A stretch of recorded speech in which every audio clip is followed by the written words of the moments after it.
Our topic is D and F block elements.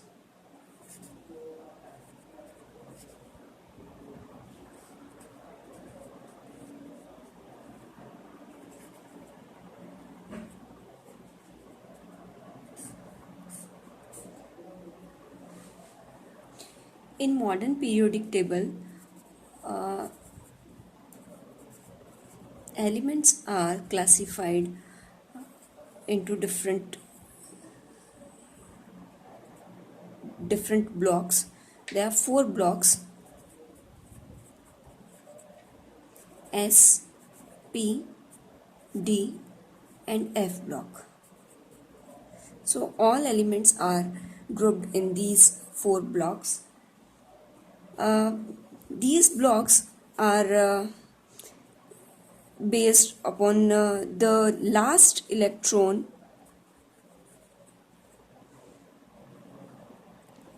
of any element which goes in different type of subshells.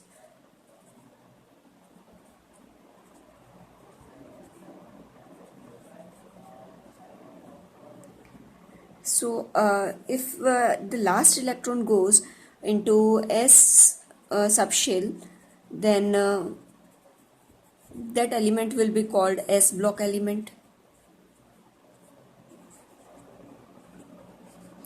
If the last electron of an element goes in P subshell, then it will called P block element. And if it goes in D subshell, then it will be called D block element. And if it goes in F subshell, then it will be called F block element. So elements are classified into these four blocks on types of subshell which receives the last electron is that subshell. That element will be called of that block element. Means if it goes in S block, then S subshell, then it will called S block, and so on. Now the next one is transition elements.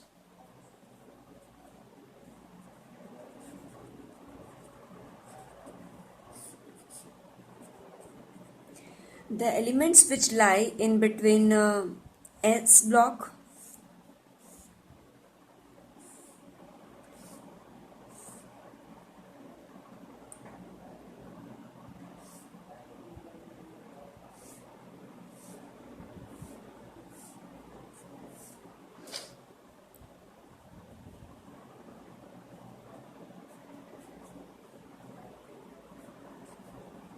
here, these two groups are S block elements, and these are P block.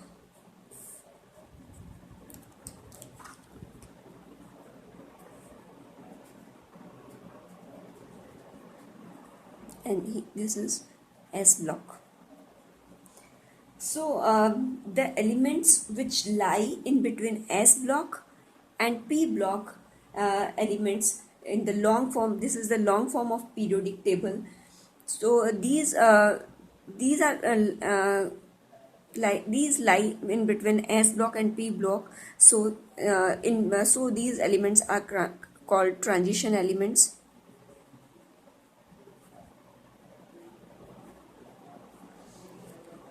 And these elements are called D block element also, D and F block elements, because the last electron of these elements goes in D subshell and in F subshell. So these are called D block and F block elements, or these are called transition elements because these are lying between S block and P block. The general formula, general configuration of D block elements are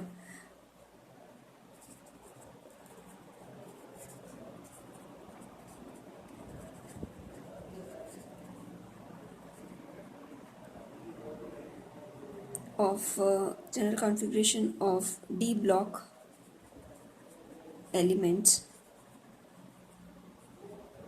is n minus 1 D 1 to 10 and ns 0, 1 or 2. Here n is 4, 5, 6, 7. As we know that for n is equal to 1, 2 and 3, the D subshell is not possible. So n is 4, 5, 6, 7. And the general configuration for these transition elements is this. Now transition series. There are 4 series.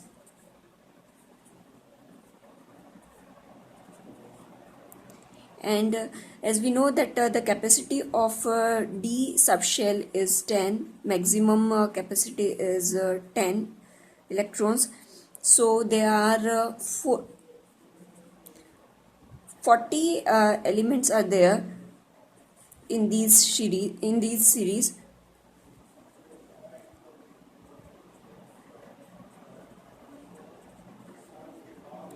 Each series has 10 elements.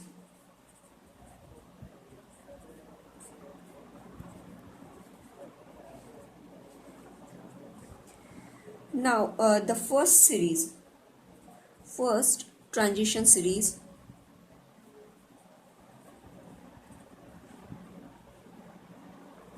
or we can say 3D series, or we can say the fourth period. This will lie in the fourth period.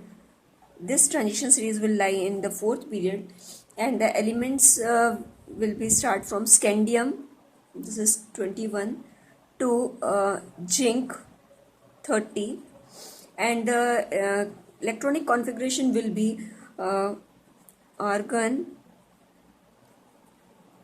3D 1 to 10 and 4s 1 or 2.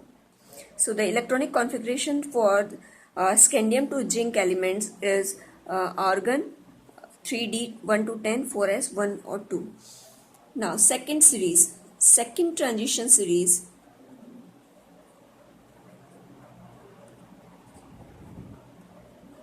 It is from yttrium 39 to cadmium 48, and here the electronic configuration will be krypton.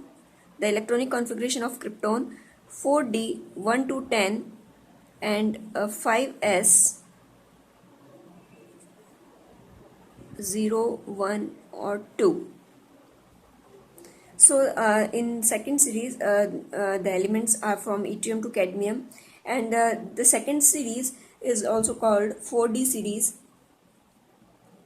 and this series will lie in fifth period.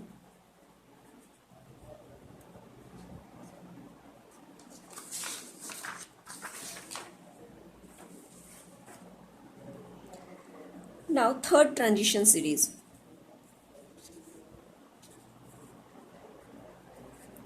Third series is known as 5D series, and it will be in sixth period,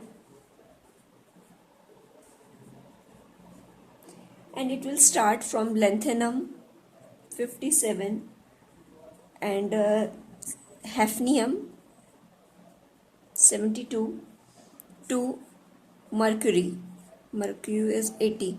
Here the lanthanide series will be found in between lanthanum to hafnium, and the third 3D series will be having lanthanum, hafnium to mercury. And the electronic configuration for the third series will be electronic configuration of xenon, then 5D 1 to 10 and 6s 0, 1 or 2. So the electronic configuration for 5D series elements will be xenon 5D 1 to 10, 6s 0, 1, 2. This is third transition series. Now the fourth transition series.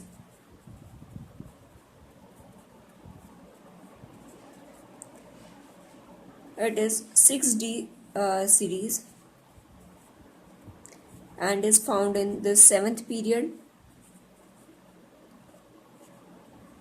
and it will start from actinium 89 and 104 rutherfordium to 112 copernicium.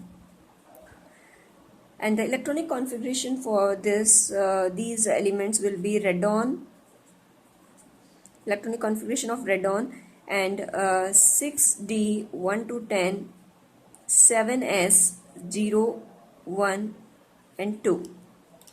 So this will be the electronic configuration for fourth transition series.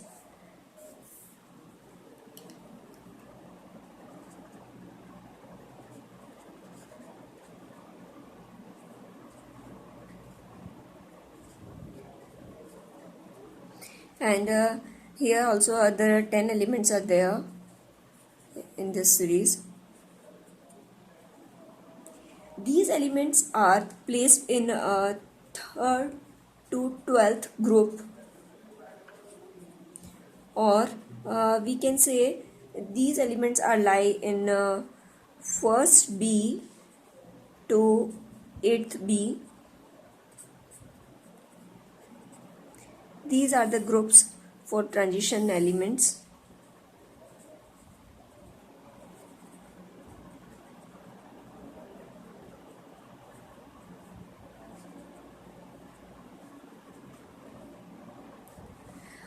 These are called transition elements because properties of these elements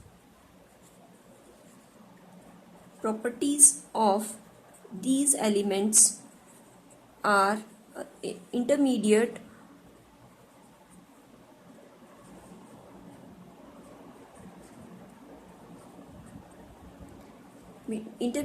of highly positive, highly electropositive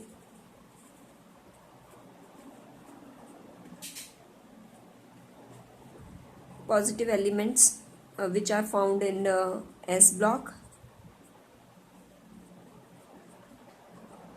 and highly electronegative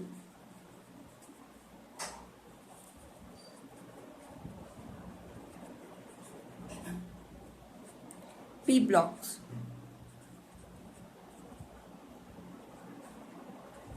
Elements.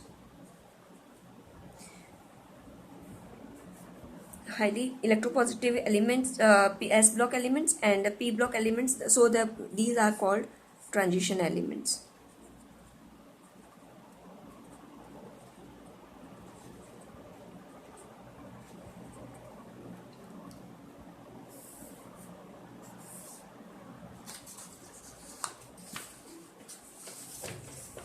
Now, characteristics of these elements.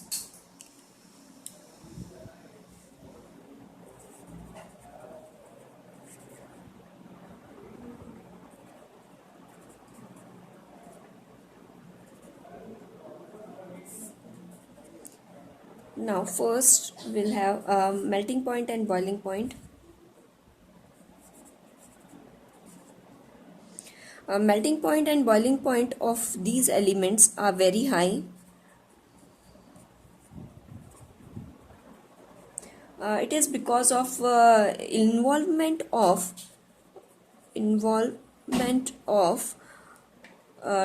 d electrons into n-1 d and ns electrons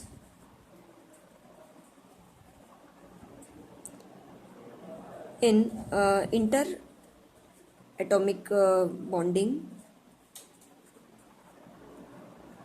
interatomic metallic bonding.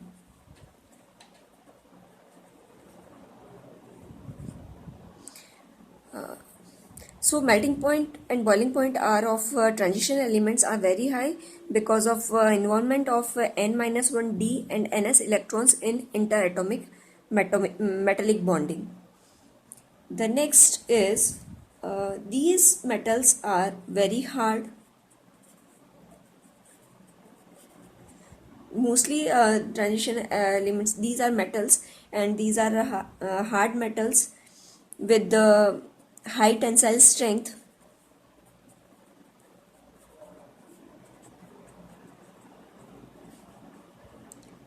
And these show ductility. We can stretch in wires, high ductility, malleability.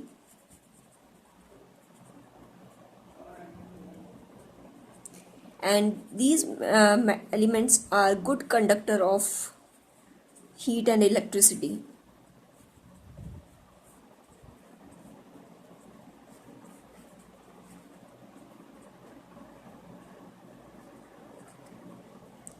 So these are the metallic properties. Now next is alloy formation.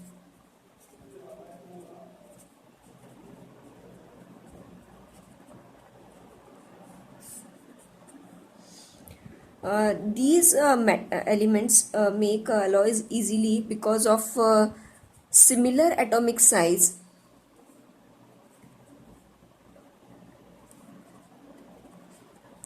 And in crystal lattice,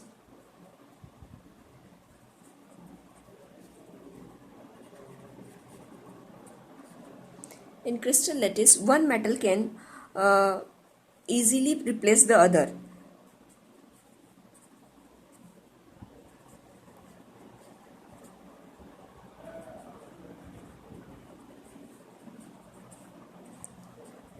So the transition elements have the tendency to form alloys because of similar atomic size, and in crystal lattice one metal can easily replace the other, so they can make alloys. The next characteristic of a transition element is enthalpies of atomization.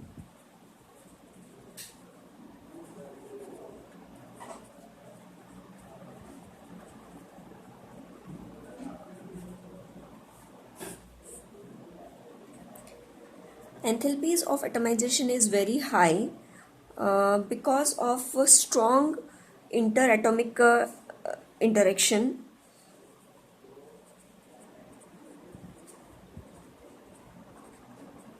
Because of strong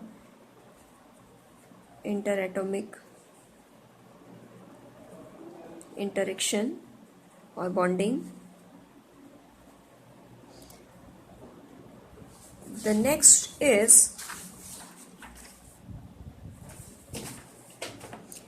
characteristics of transition element is atomic and ionic radii.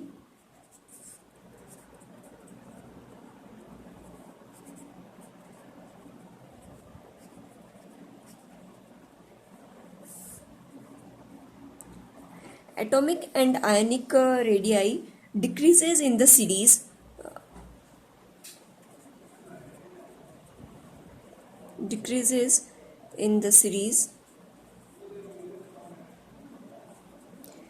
with increase in atomic number.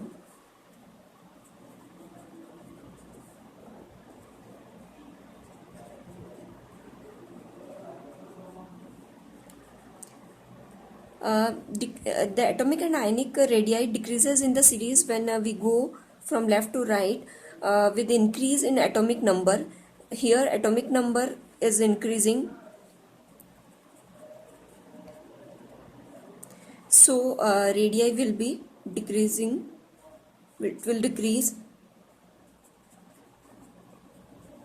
It is because of when we go from left to right, the nuclear charge is increasing.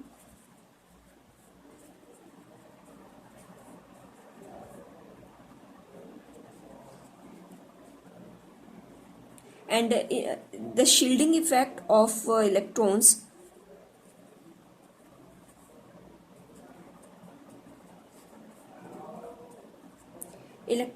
is ineffective.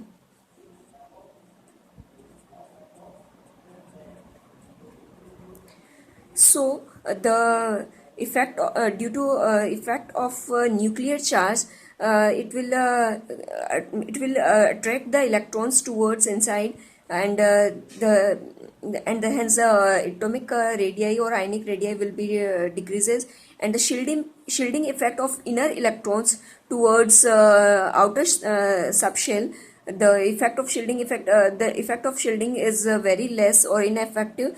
So it will also the reason for decreasing of atomic or and ionic radii. Decrease in the series with increase in atomic number, and then it will increase the atomic and ionic radii will increase uh, down the group. When we go down, the atomic and ionic radii will increase. It is because of and but the radii of 3D third series are same as those of corresponding members of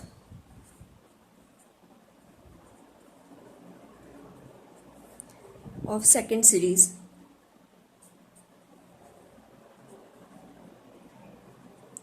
It is because of lanthanide contraction.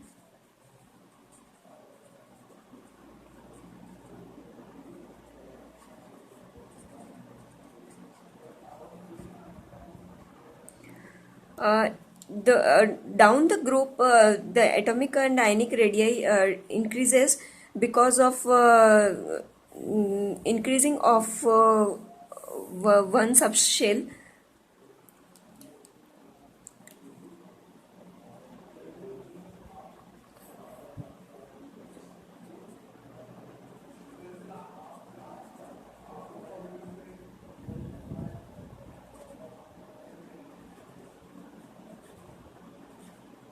Here the last electron is going in a 3D subshell, and in the next one is going in 4D subshell. So due to increasing of number of shell, here it is 3 shell and this is 4th, so the electron is going in the outermost shell, and the attraction of nuclear charge is increasing, but in comparison of its radii or its shell, it is very low. So the atomic and ionic radii will increase down the group.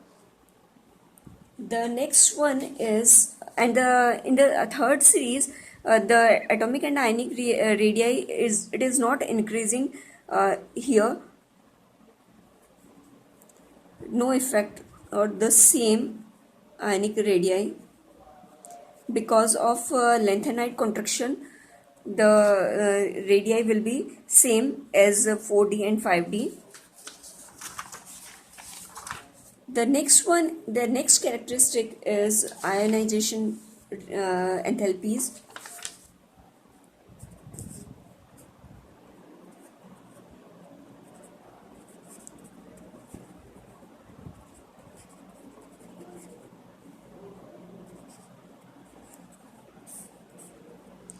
Ionization enthalpy increases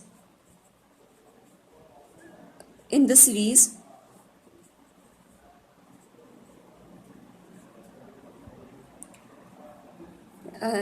when we go from left to right, it increases, and the first ionization enthalpy of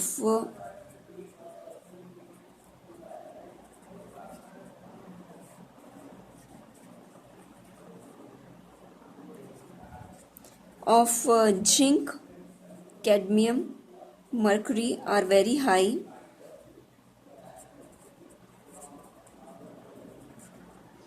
It is because of fully filled configuration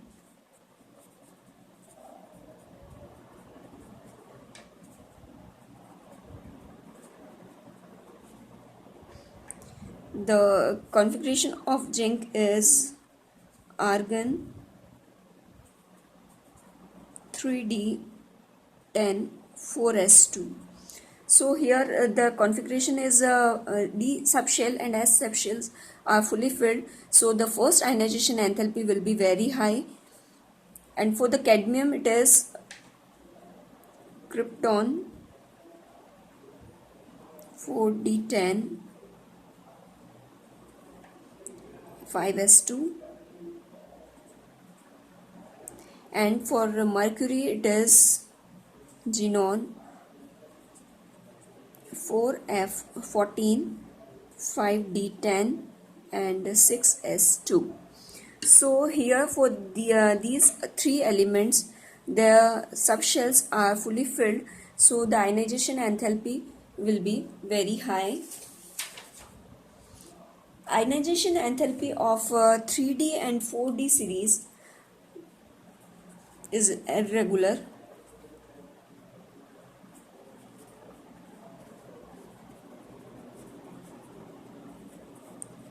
Of 3D and 4D series are irregular,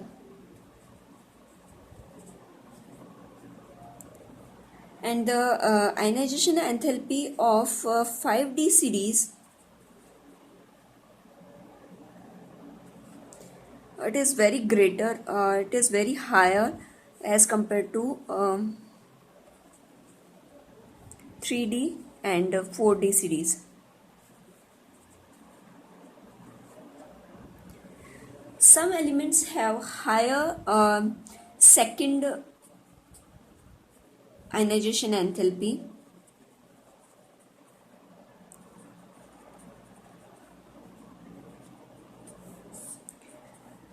In some elements it is very high due to disruption of stable configuration.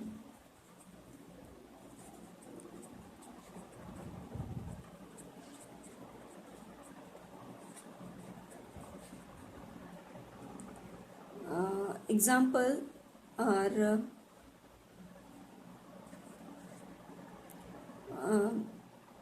chromium and copper. Here the disruption of D5 or D10 subshell of M plus ion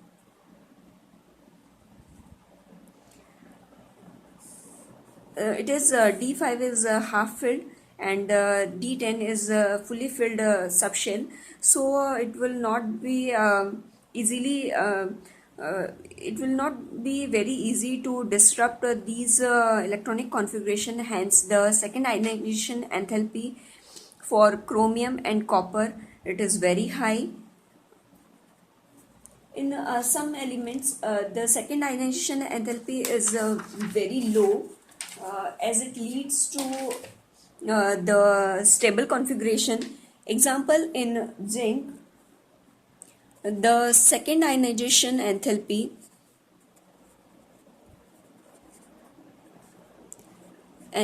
is very low as it leads to stable configuration, stable D10 configuration. So the second ionization enthalpy will be very low. Now third ionization enthalpy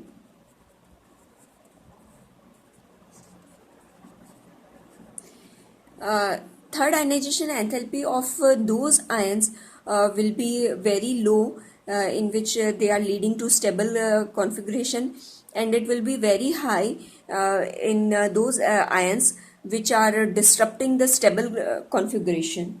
So we can see the ionization enthalpy, third ionization enthalpy for manganese, it is very high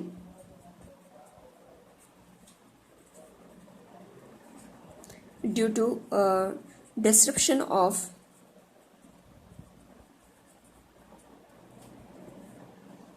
of D5 configuration,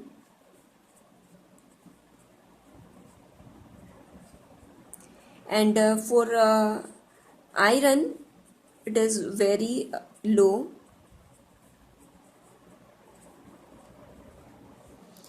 because it leads to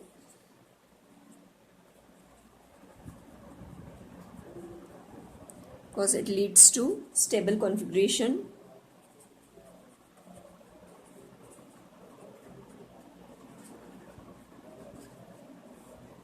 That is D5 or half filled.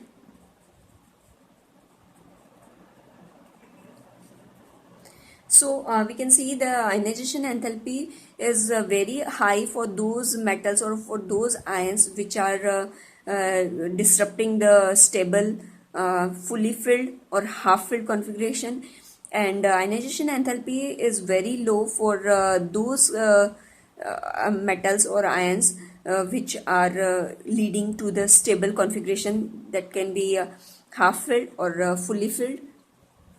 Now the next characteristics of transition elements is oxidation states.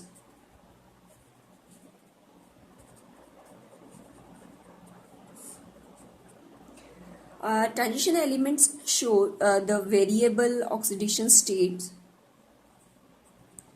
Variable oxidation states are found in transition elements except first and last element of each series or member.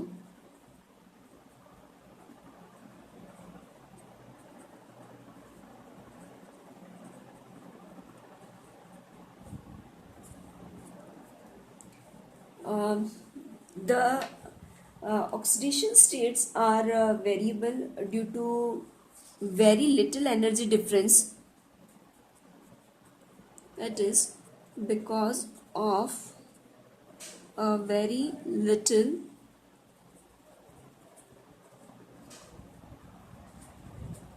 energy difference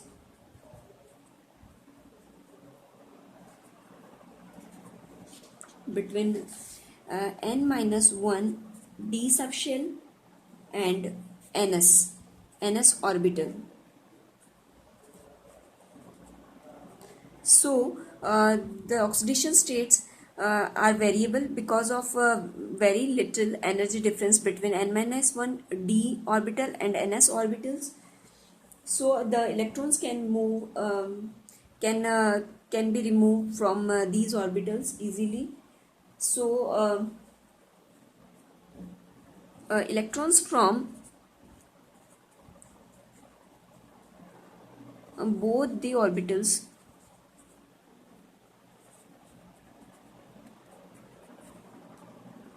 can be used or can be removed for bond formation.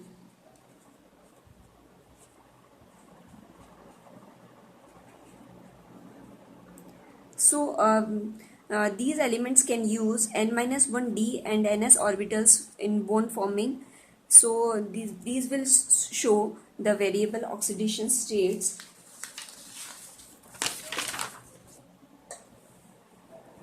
The highest oxidation states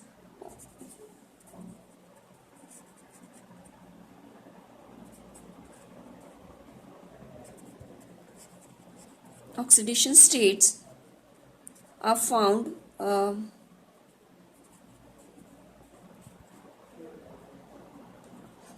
in fluorides and oxides.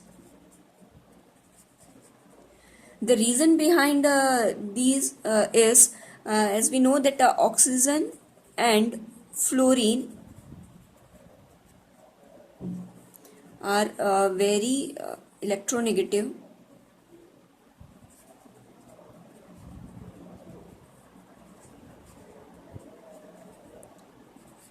elements.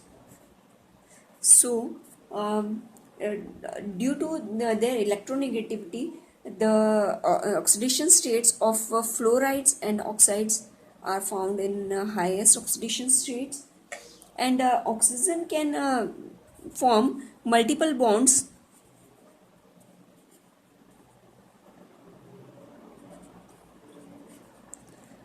So one reason is also there, multiple bond formation by oxygen, and hence the highest oxidation states are found for oxides. Compounds in +2 and +3 oxidation states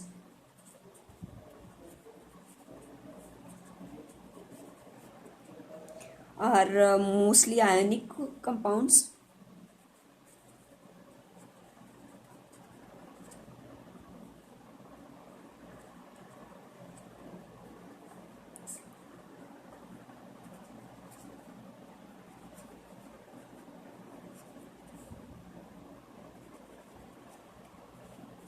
Compounds having +2 and +3 oxidation states are mostly ionic compounds. And the next point is the highest oxidation state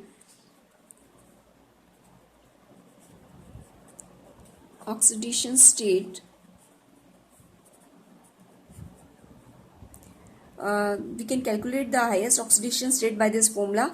The highest oxidation state is equal to total number of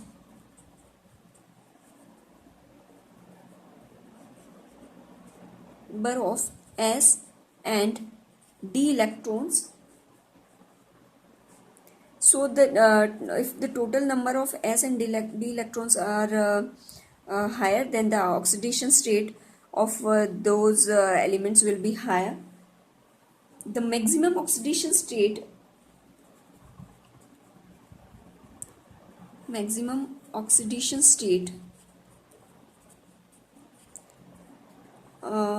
is increases when we go from scandium to manganese. It increases. Here the oxidation state for scandium is +3, and the oxidation state of manganese, we can see the +7 state, and then it decreases to the zinc,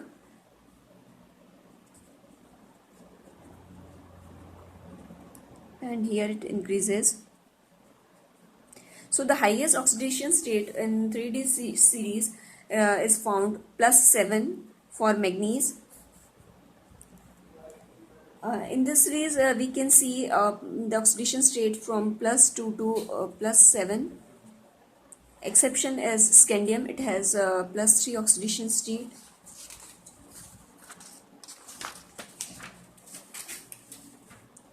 The next characteristic of transition element is magnetic properties.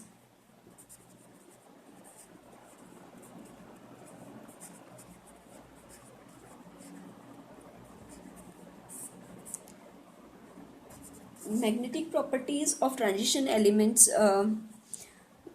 Transition elements are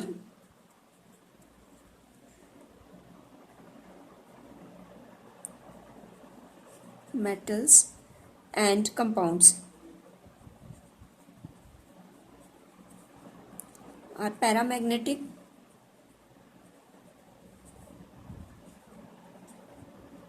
it is because of unpaired electrons.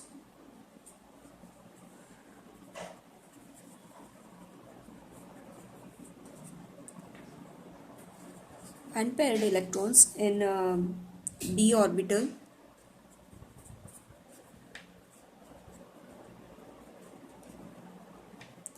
Paramagnetism increases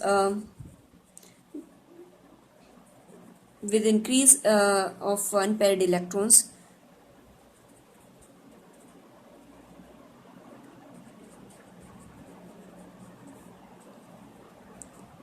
With the increase in number of unpaired electrons.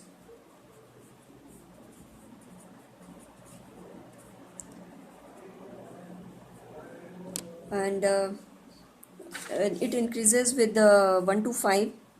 As we know, the capacity of d orbital is 10, and we can uh, take a number unpaired electrons from 1 to 5. So with the increase in number of unpaired electrons 1 to 5, the paramagnetism will also increase. The reason is the paramagnetism, it is attracted by the magnetic field. Paramagnetism means attracted by magnetic field, yeah, attraction towards magnetic field.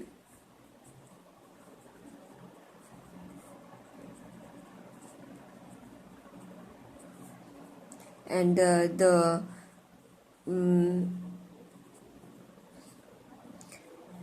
spins of unpaired electrons will be in one direction, so there will be more magnetic properties.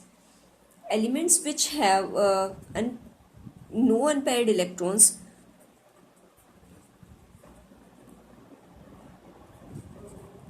which having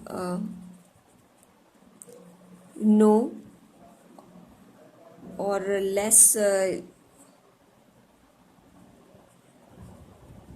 unpaired electrons, will be diamagnetic.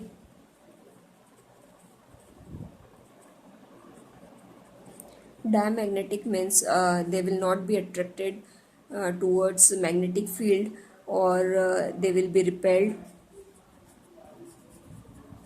by magnetic field.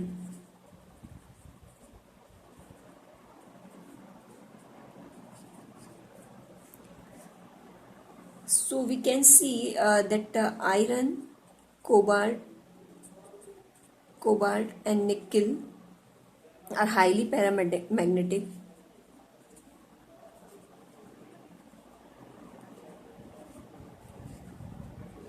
Because they have maximum number of unpaired electrons. We can calculate the magnetic properties by the formula of magnetic moment.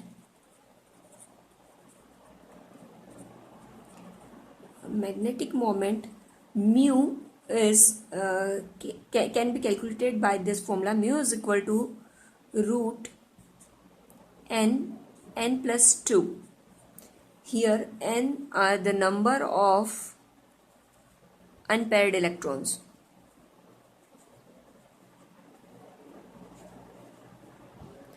So when the number of unpaired electron will be greater, then the magnetic moment will be greater. The unit of magnetic moment is Bohr magneton.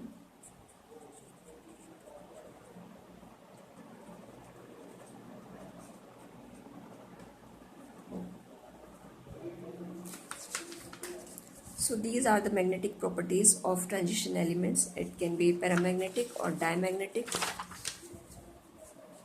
Now the next characteristics is interstitial compounds. Now what are interstitial compounds?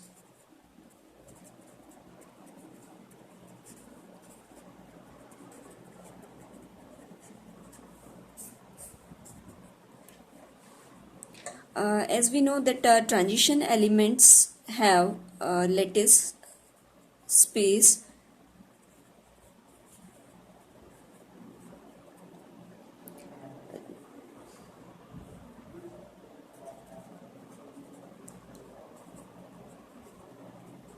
Transition elements have empty space in their lattice.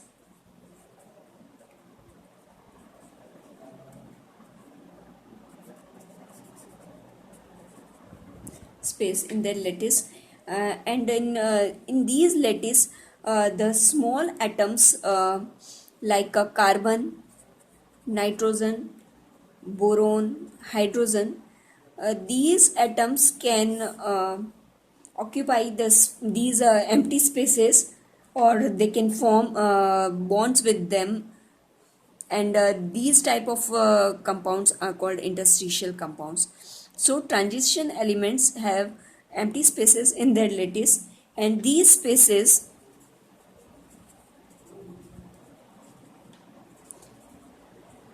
can be occupied by small atoms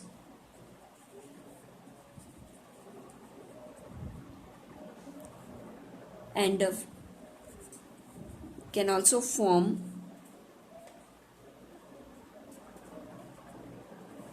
bonds with them,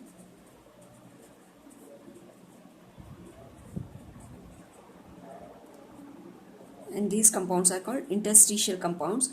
Example are titanium with carbon, manganese with nitrogen, iron with hydrogen, etc. So these are interstitial compounds.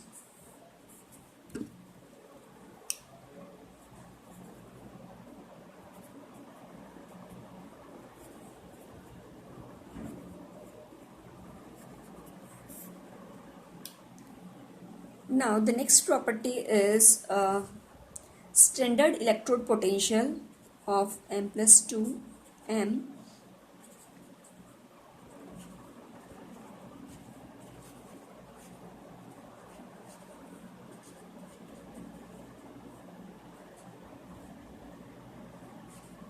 So standard electrode potential for metals, these do not show regular trends.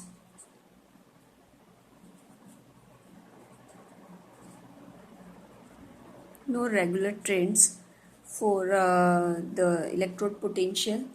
It is because of irregularities of ionization enthalpies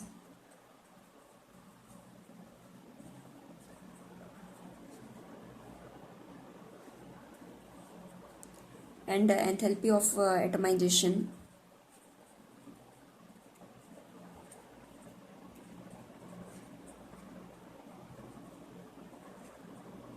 So irregularities of ionization enthalpies and enthalpy of atomization, the regular trends for standard electrode potential is not found, no regular trends.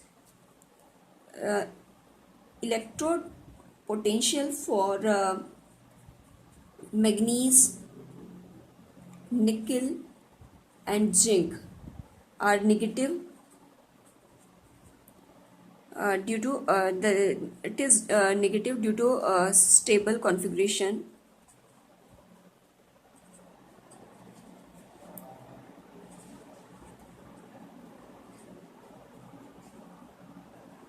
Stable configuration of manganese plus 2 and zinc plus 2, and for nickel the high negative enthalpy of hydration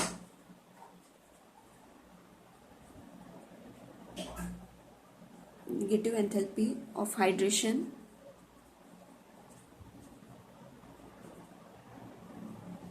So the electrode potential for manganese, nickel and zinc are negative. For manganese and zinc it is negative due to stable configuration, and for nickel it is high due to negative electrode potential of hydration. So these are stable metals, stable ions because of negative electrode potential.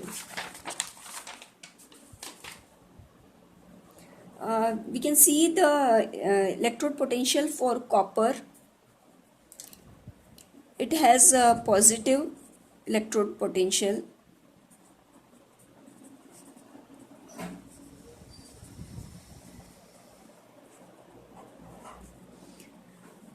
The reason behind is low hydration enthalpy.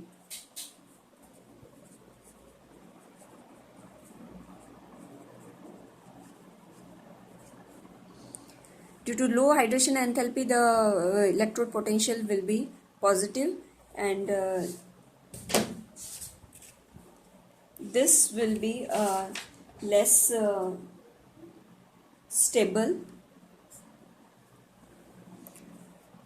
The next one is standard electrode potential for M+3 ions.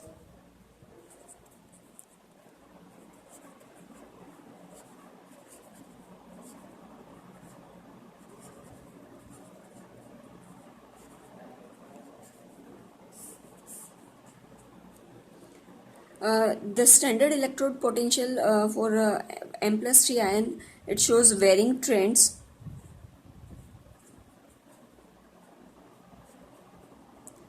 It is high for zinc and manganese due to stability of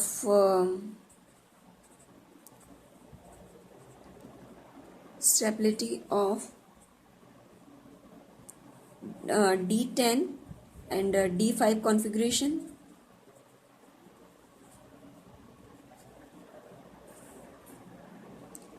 and it is low for iron and scandium due to extra stability of iron+3 ion.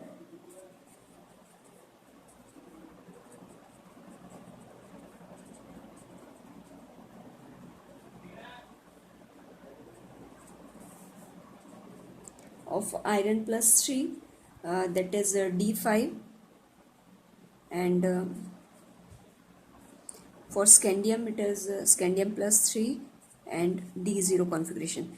Here the electrode potential for M+3 ion, it can be high or low, depends on the stability of their d orbital. If it is a stable configuration, then the standard electrode potential will be high. As we can see in zinc and manganese, the zinc plus 2 and manganese plus 2 having a half filled and fully filled configuration, and it is low for iron and scandium due to the extra stability of iron+3 and scandium+3, because it is leading to the half filled and fully filled d orbitals. So the standard electrode potential will be low for iron and scandium, and for zinc and manganese it will be very high. Now the next property or next characteristics of a transition element is formation of colored ions.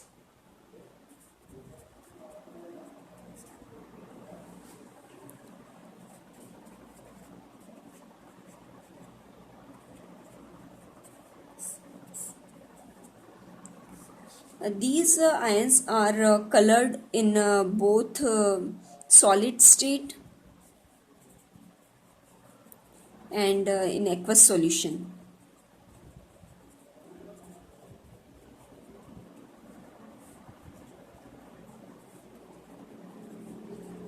Both has color. Both have colors. It is because of that incompletely filled orbitals, incompletely filled d orbitals.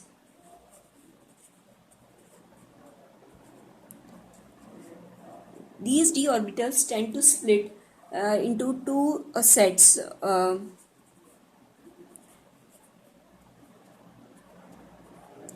One is high energy and one is lower energy.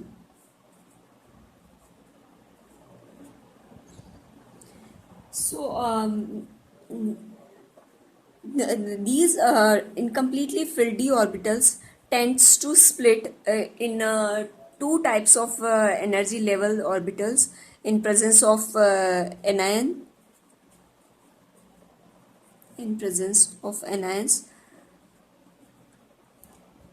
and in these splitted energy levels, the d electrons tend to move or tend to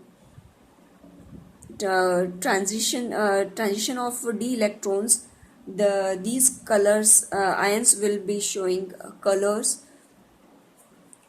We can see the here the d orbitals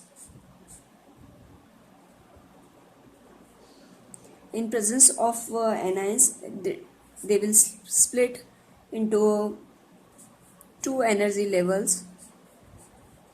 This is dz square dx square y square dxy dyz and dxz. And the another type of splitting is when dz square and dx square y square will be having a higher energy level, and dxy dyz and dzx will be having low energy. This is in octahedral field. This type of splitting is found in octahedral field, and this is found in tetrahedral field.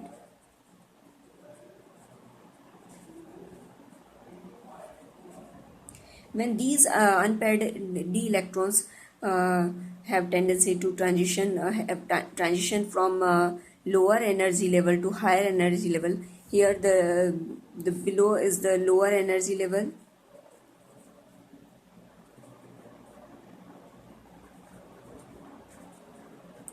and these are the higher energy levels.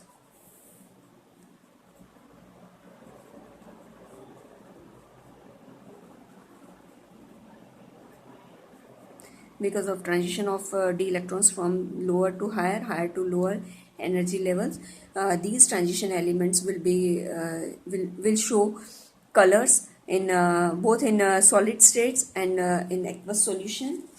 Example is you can see copper complex of copper.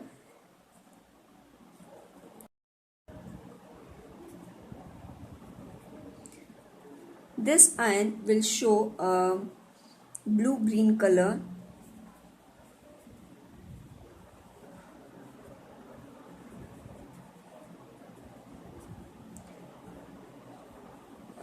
When the visible light is absorbed,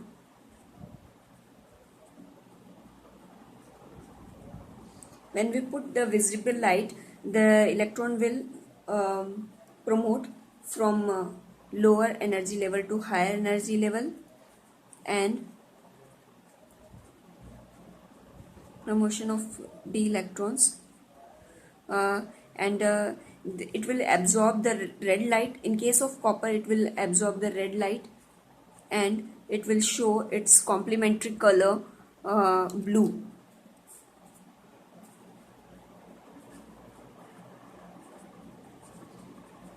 Any compound which is absorbing the light, it will show it's a complementary color. In case of copper, it is absorbing the red light from the visible region, and the solution or that solid state will show the blue-green color. Next characteristic of a transition element is formation of complex compounds.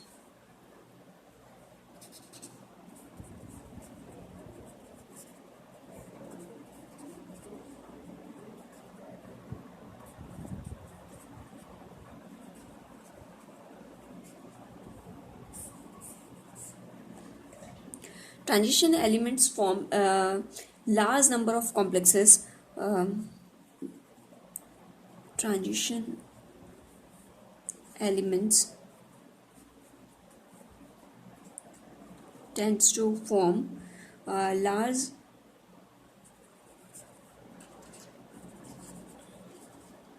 number of complexes. The reason behind is they are having high nuclear charge.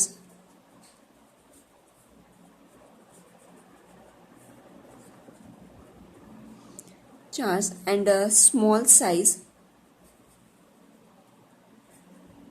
that is you can say charge size ratio is large. The second reason is availability of empty d orbitals.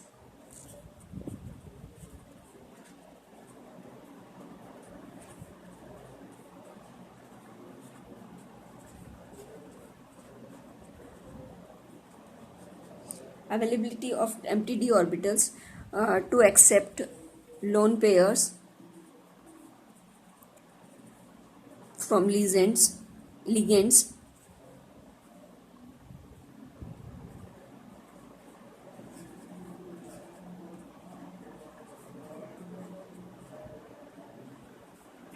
from ligands.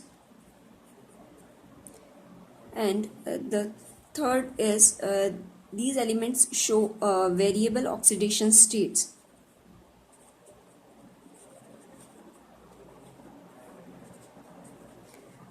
Because of three reasons, high nuclear charge and small size, that is the charge size ratio is large, and the availability of empty d orbitals to accept lone pair of electrons from ligands, and the third one is these elements tend to show the variable oxidation states. So these are three reasons behind transition elements to form complex compounds.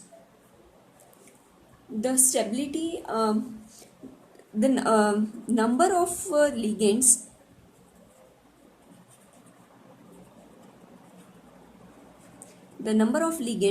attached to central metal,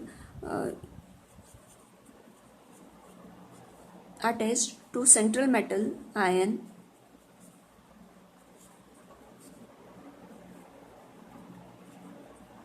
in complex is coordination number of the complex is called coordination number of that complex.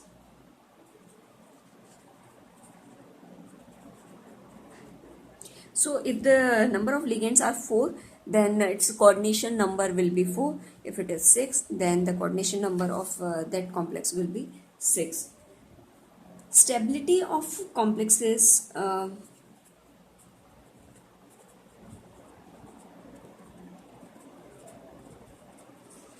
stability of complexes increases with the increase in atomic number,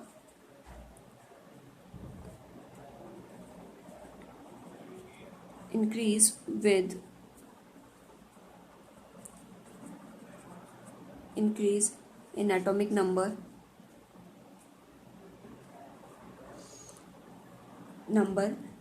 decrease with the size of atom,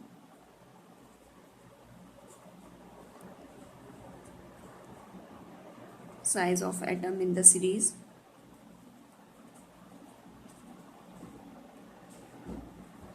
So the stability of complexes increases with increase in atomic number from when we move from left to right, and it also increases with the decrease of size of atom in the series. And the next, higher valent cation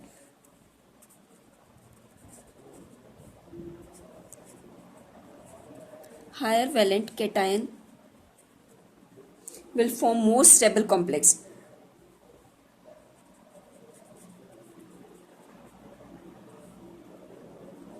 More stable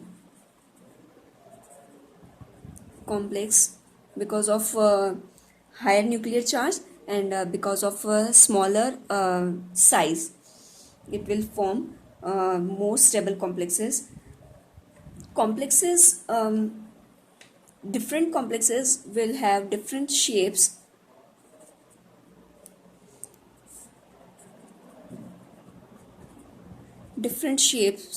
On basis of their hybridization state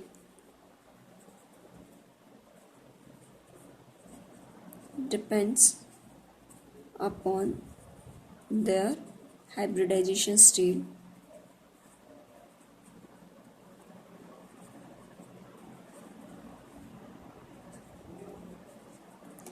If a complex is sp hybridized, then it will be showing linear shape. If it is showing dsp2 hybridization, then its shape will be square planar. For sp3 hybridization, it will be of tetrahedral shape.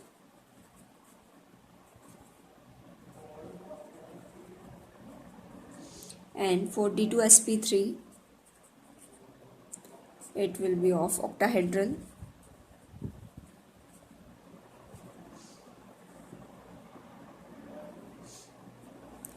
Example of these complexes is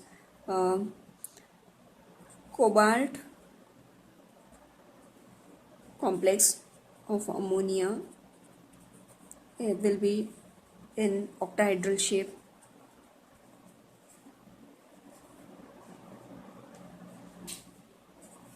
The complex of copper is having tetrahedral shape.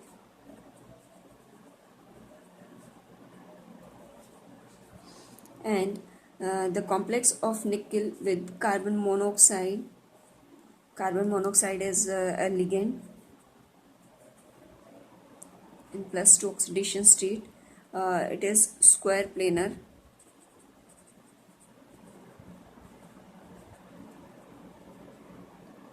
Here the coordination number of cobalt is 6 because there are 6 ligands, and here it is 4 for copper, and nickel it is having 4 coordination number as the number of ligands are 4.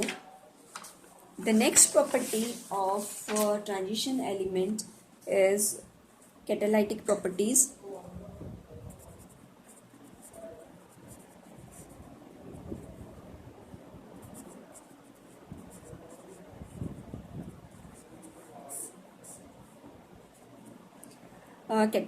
Transition elements show the catalytic properties, or they are used as a catalyst because of their ability to adopt multiple oxidation state. The catalytic properties is due to their ability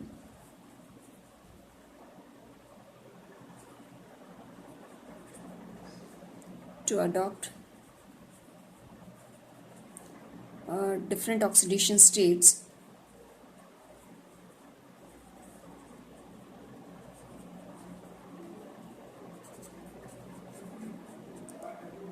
And to form complexes.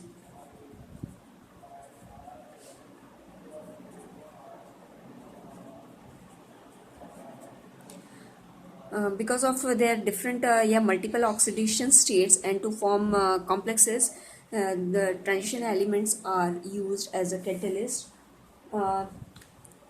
Due to their one reason behind is one more reason behind their catalytic properties is their free valencies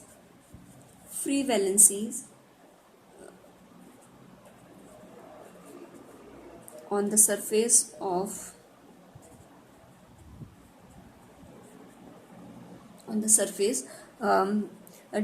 by these free valencies they can absorb of the concentration, absorb the reactant molecules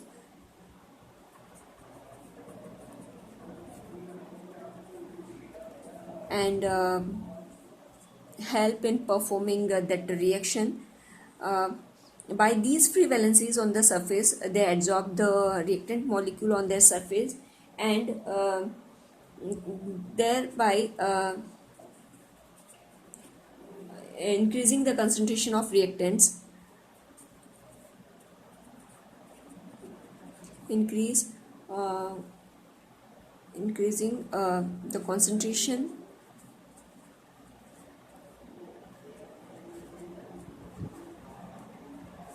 of the reactant molecule.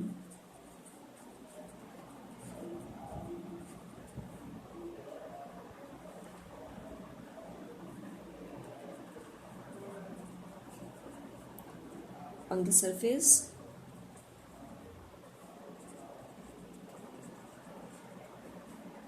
and hence the rate of reaction will increase.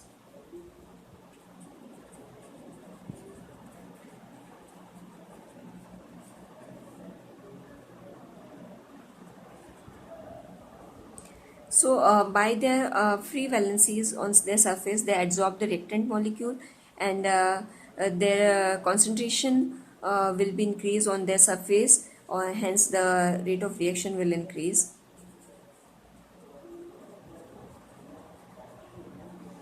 Example of catalytic properties of transition metal is cobalt, nickel, platinum.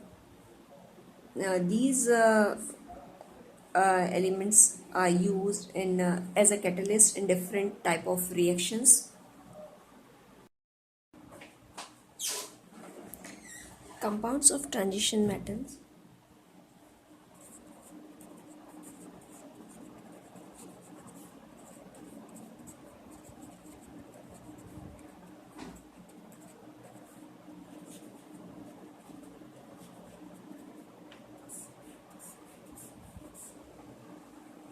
First, we'll have oxides.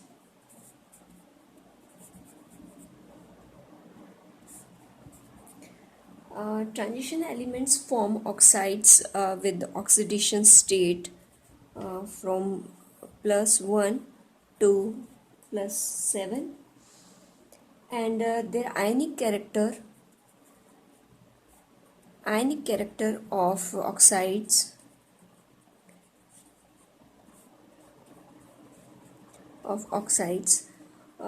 decreases, and acidic character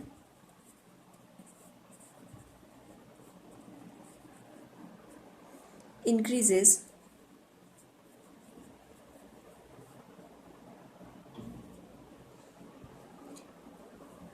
as oxidation state increases.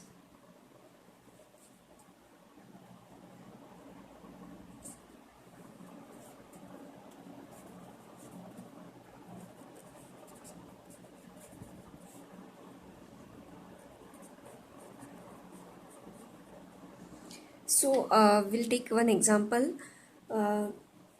Manganese oxide, oxides of manganese, MnO, Mn3O4, Mn2O3, MnO2, and Mn2O7.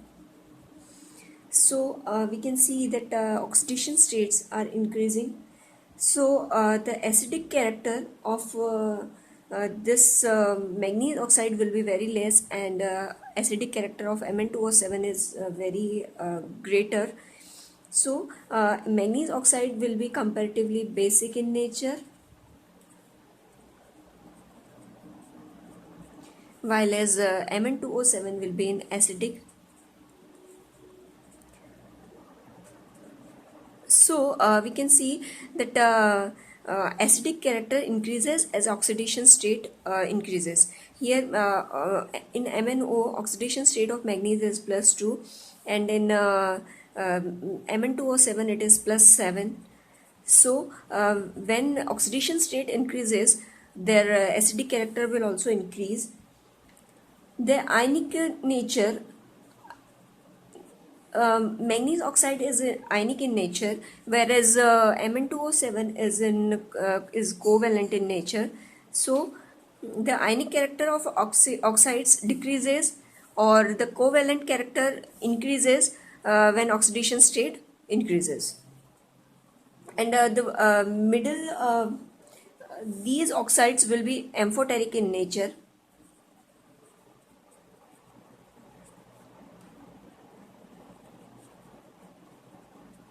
They will show both basic and acidic nature, little acidic and little basic nature. So the first compound, this is with lower oxidation state, it is as basic, and this is acidic, and middle one, all middle one are amphoteric in nature. The second is halides.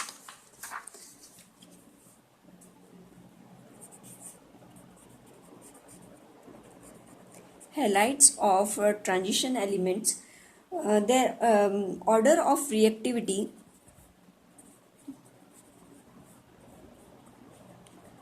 the order of reactivity of halogen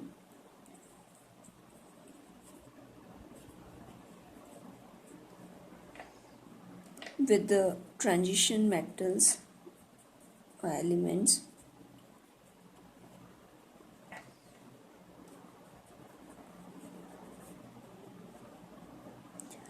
fluorine is very reactive as compared to chlorine, bromine, and iodine.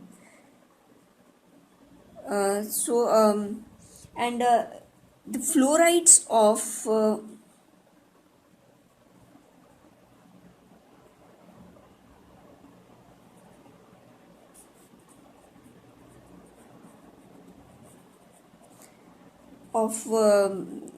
transition element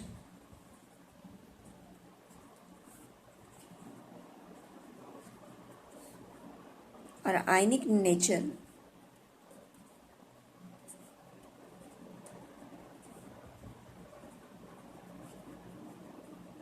whereas bromides, chlorides, and iodides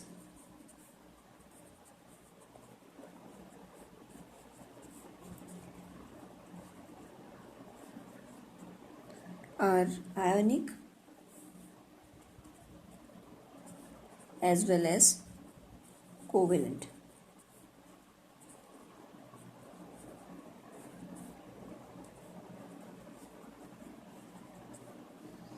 So halides of transition elements are both ionic and covalent in nature except fluorides.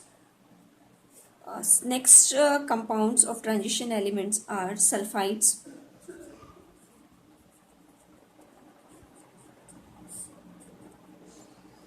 Sulfides of transition elements are colored in nature.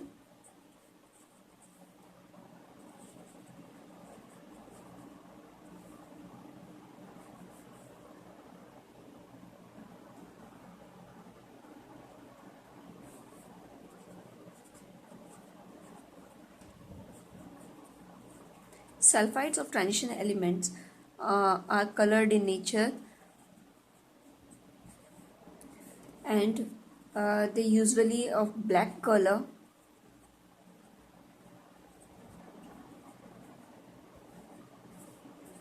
and they are insoluble in water.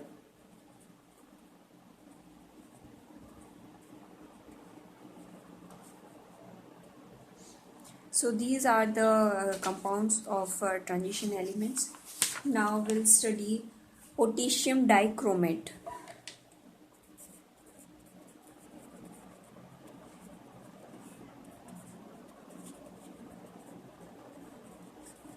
Potassium dichromate is K2Cr2O7.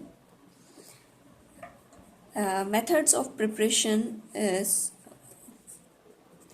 by fusion of, we can make potassium dichromate by fusion of chromite ore. Chromite ore is FeCr2O4 is called chromite ore, or we can make it from iron oxide and Cr2O3 by the fusion of these. Now steps for preparation: first, by the fusion of ore with the molten alkali,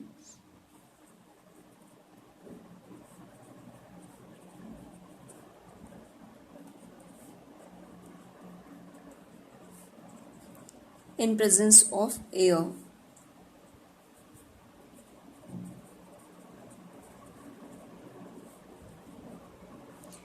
So we'll take chromite ore.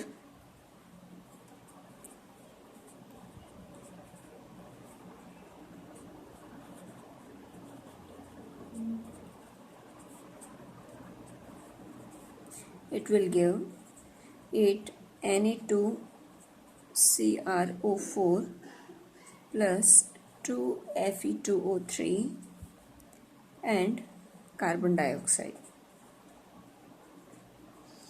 For FeCr2O4 plus 8 Na2CO3 plus 7 O2 will give sodium chromate and iron oxide, oxide of iron and carbon dioxide.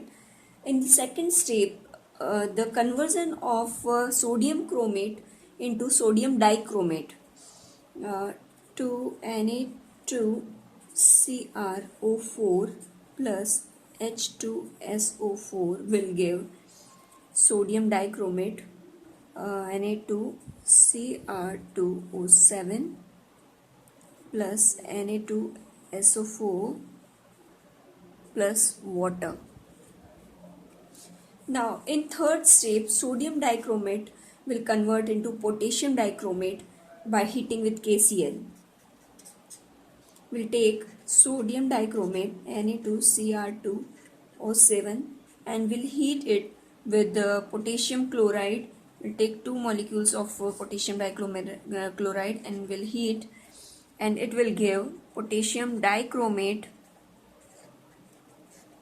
and 2 molecules of sodium chloride.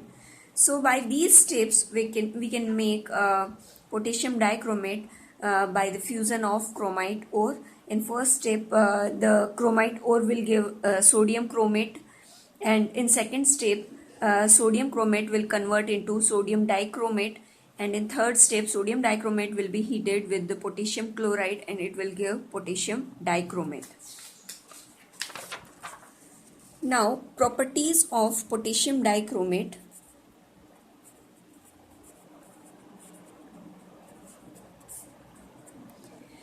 Potassium dichromate is orange red colored crystals of orange red color.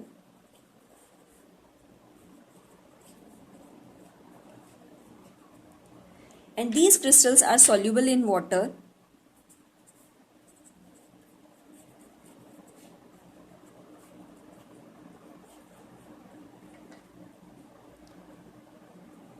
In aqueous solution, dichromate and chromate ion exist in equilibrium. So in aqueous solution, we can get both the ions.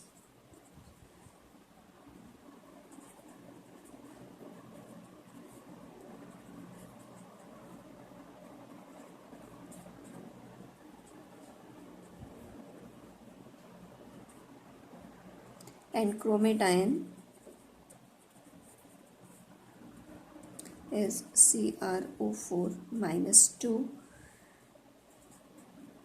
exist in equilibrium.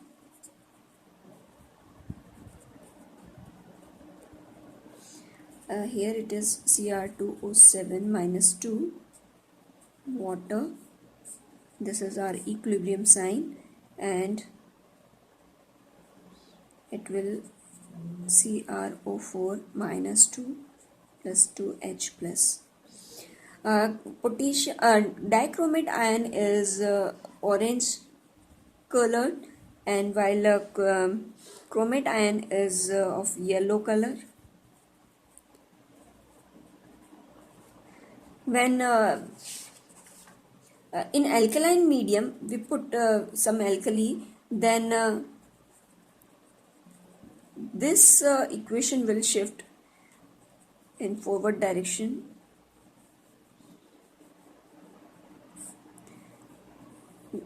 This will go in forward direction.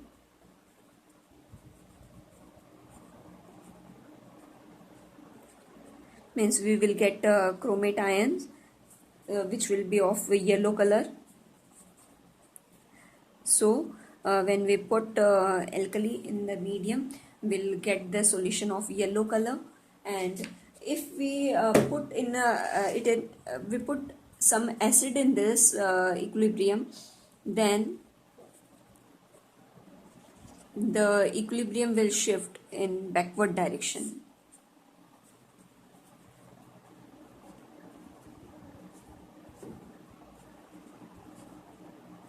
Means we will get orange color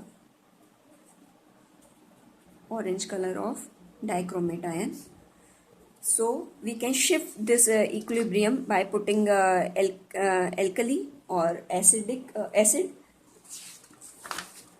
Uh, Potassium dichromate is a strong oxidizing agent.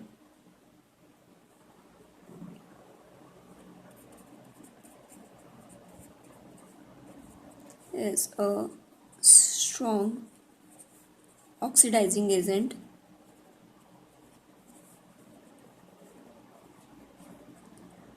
in acidic medium.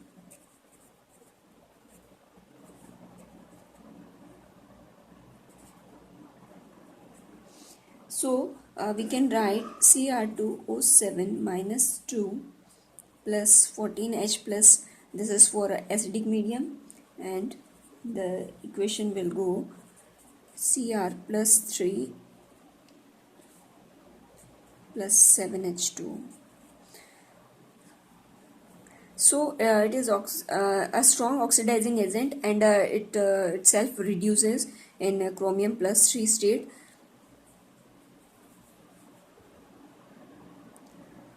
It oxidizes many compounds.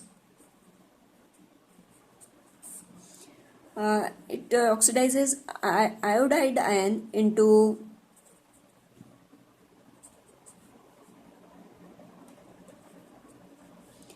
iodine.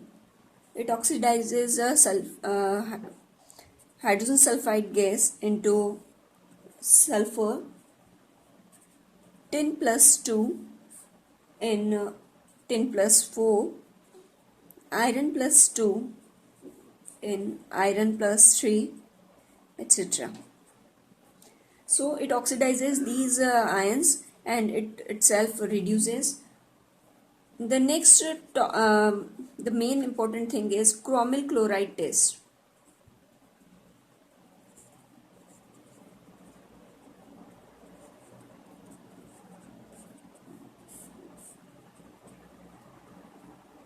When metal chloride is heated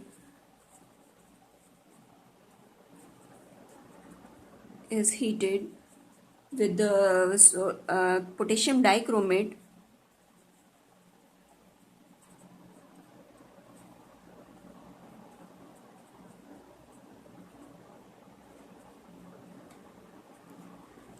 and concentrated H2SO4, we need to put acid. When metal chloride is heated with solid potassium dichromate and sulfuric acid, it will give vapors of red color.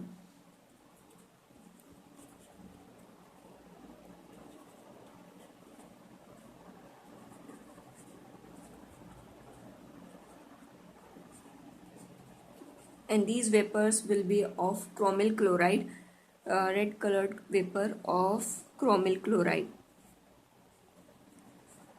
So this test is called chromyl chloride test. We can write the equation for this test. This is our K2Cr2O7, and we are taking potassium chloride, and in presence of acidic medium, so we are putting concentrated sulfuric acid, and this will go make chromyl chloride CrO2Cl2. This is chromyl chloride,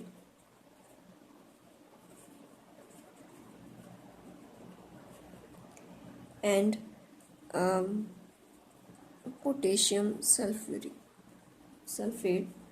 and it will give water. So we get the red vapors of chromyl chloride. That's why this test is called chromyl chloride test.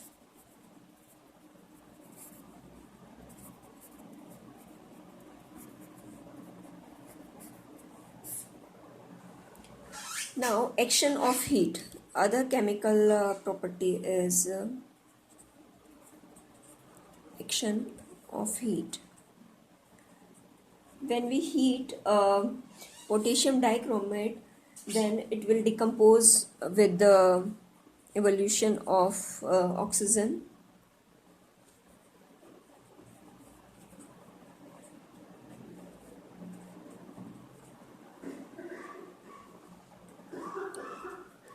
This is our potassium dichromate K2Cr2O7. When we heat it, it will decompose to K2CrO4, or potassium chromate, and it will give oxide of chromium Cr2O3, and it will give oxygen. Oxygen will evolve. When we take a primary, secondary and tertiary alcohol,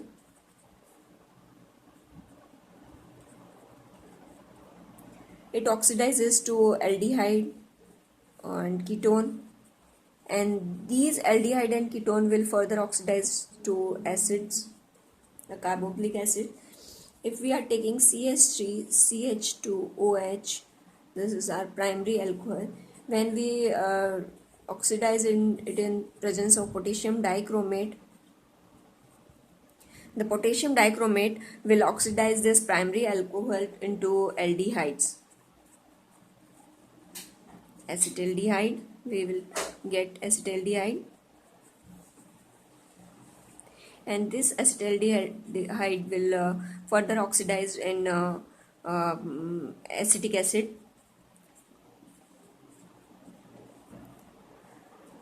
and for ketones, for secondary alcohol, the secondary alcohol will oxidize into ketone in presence of potassium dichromate. This is our secondary alcohol, and we oxidize it in presence of potassium dichromate. It will give acetone. This is our acetone, and this acetone will further oxidize into acetic acid or formic acid.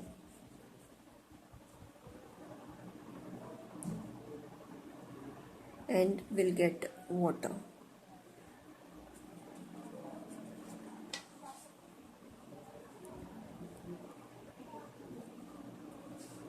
The structure of potassium dichromate and chromate ion are like this.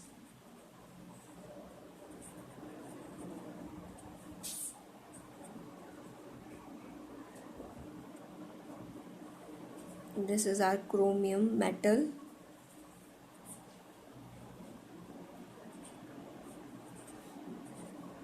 Here it is in double bond, -2. This is the structure of chromate ion.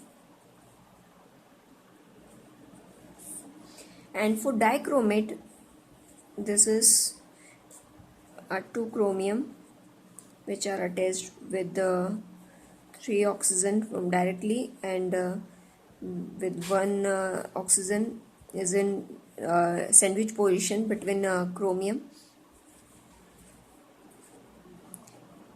Double bonds.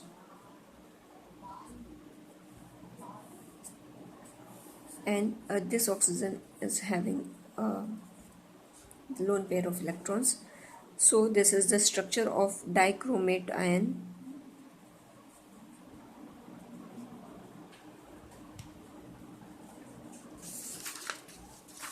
Now we'll study of the potassium permanganate, that is KMnO4.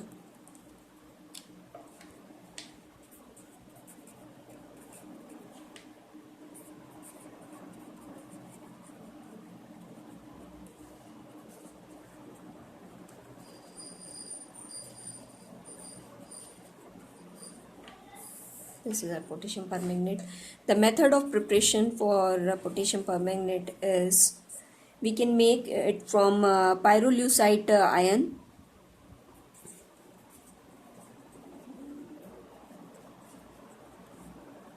Pyrolusite iron is manganese oxide MnO2. When we treat manganese oxide with potassium hydroxide and oxygen, then it will give K2MnO4 plus 2 molecules of water. Now we can get KMnO4 by two methods from K2MnO4.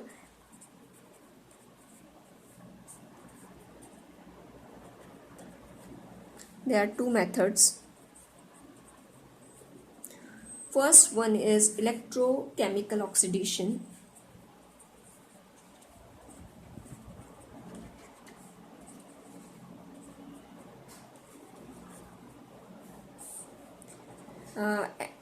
When we put K2MnO4 in electrolytic medium, we will get at anode we will get KMnO4,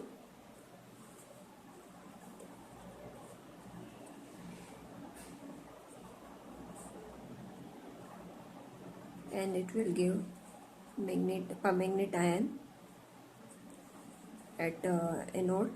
This will be of purple color, while as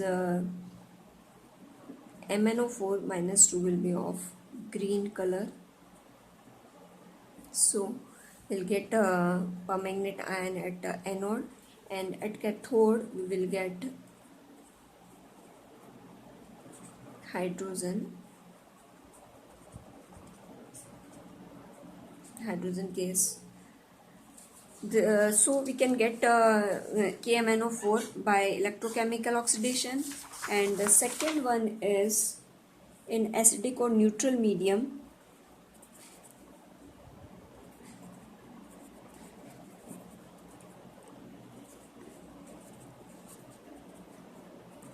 In acidic or neutral medium, we will get permanganate 3MnO4 minus 2 plus 4H plus. We'll get permanganate plus manganese oxide and 2 molecules of water. Here manganate ion is disproportionating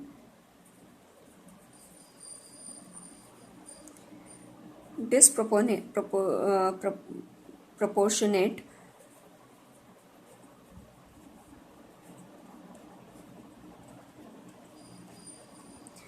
into manganese oxide and MnO4 minus 2, that is permanganate ion and manganese oxide. So here in acidic or neutral medium, manganate ion is disproportionating into MnO4 minus 2 and MnO2. Now the properties of permanganate.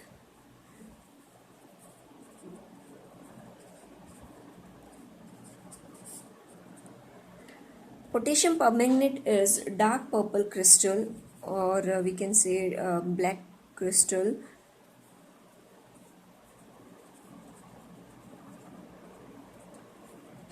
And it is sparingly soluble in water.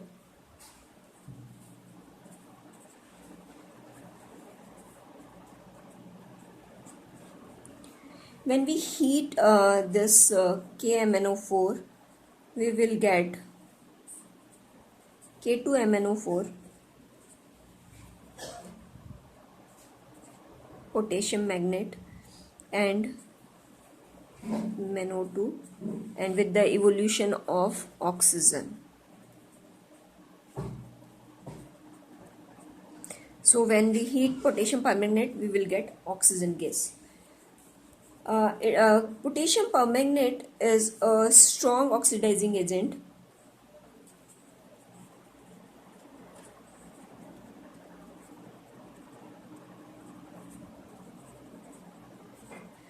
In alkaline and in acidic medium.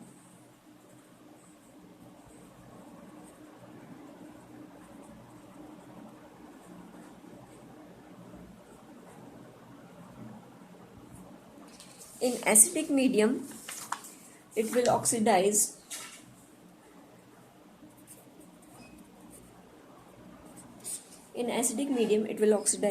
MnO4 minus plus 8H plus 5 electrons. It will give Mn plus 2 and 4H2O. So it oxidizes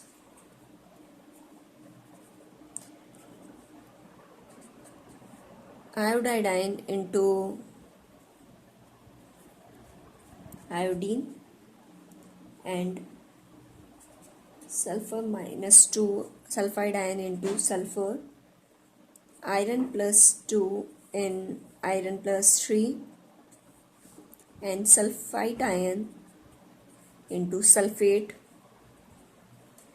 and nitrite ion into nitrate. So the potassium permanganate will oxidize these ions and it will get reduced itself.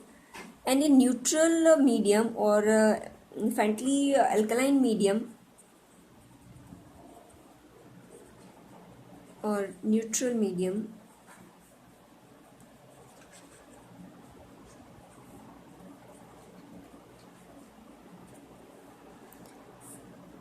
the reaction will happen like this: MnO4 minus plus 2 water,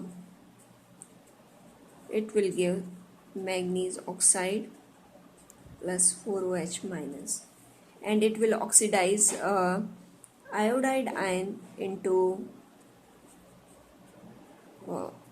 iodine IO3 minus S2O3 minus 2 into sulfate,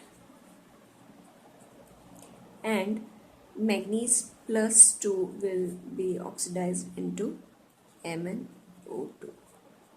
So in alkaline medium, faintly alkaline medium or neutral medium, the reaction will happen like this, and in acidic medium it will happen like this. Volumetric titrations involving KMnO4, we will take sulfuric acid. For volumetric titration, we need to take some acidic medium, so we will take dilute H2SO4. We can't take hydrochloric acid or nitric acid, because in presence of potassium permanganate, hydrochloric acid will oxidize to chlorine, and nitric acid is itself a strong oxidizing agent. So we have to take sulfuric acid instead of these two.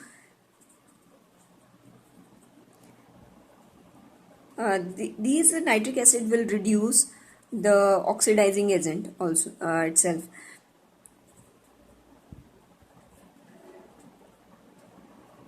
So we can't take nitric acid.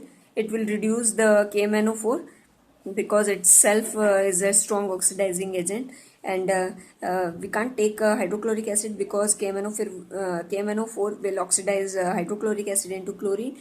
So we need to take sulfuric acid because it does not give any oxygen to oxidize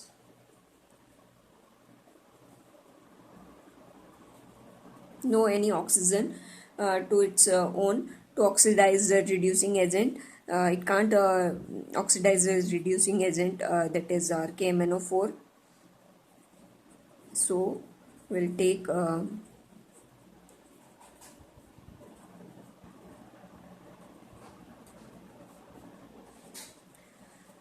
sulfuric acid in volumetric titrations.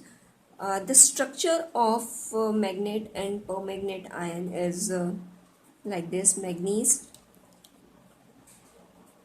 oxygen.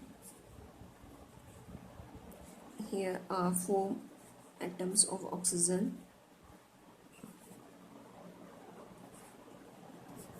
This is our magnet ion.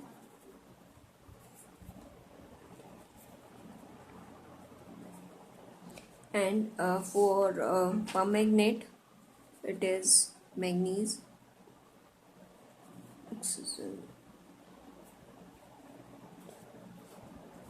This is our permanganate ion.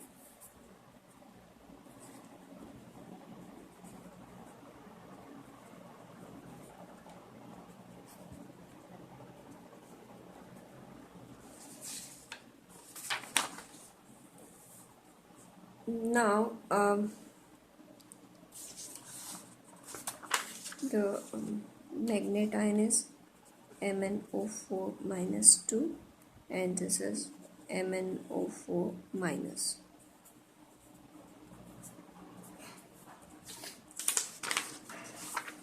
Now we'll study F block elements.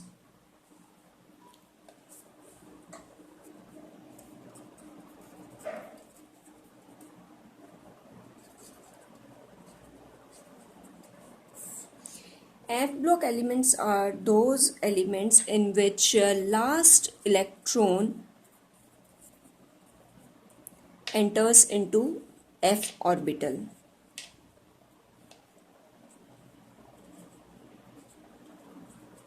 F orbital is n minus 2 F.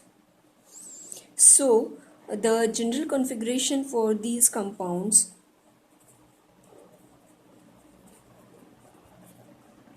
is n minus 2 F 1 to 14, because the capacity of F orbital is 14, so it can be vary from 1 to 14 in different elements.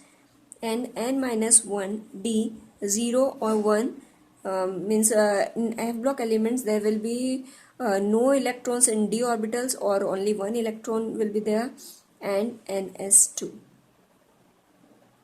So this will be the electronic configuration for F block elements. These elements are also called inert transition elements. Inert transition elements because they are the last electron is going into n minus 2 F orbitals, that is comparatively deep inside. So these elements are called inert transition elements.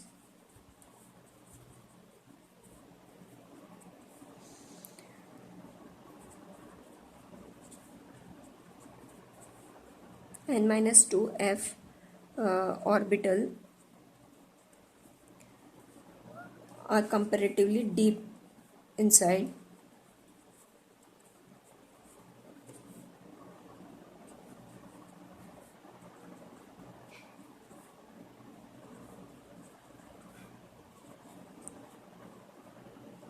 That is it is inert to the penultimate shell.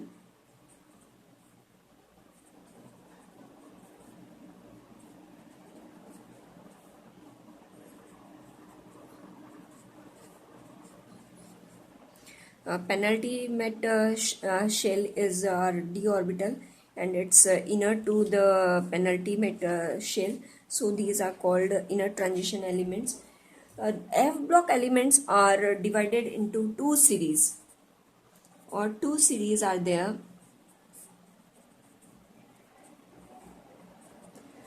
First series is 4f orbital series,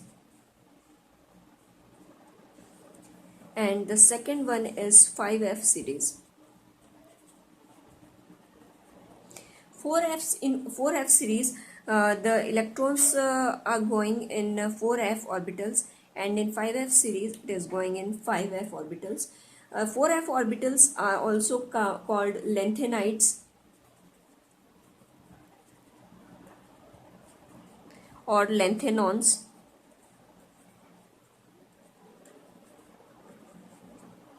Whereas 5f series are called actinoids or actinons.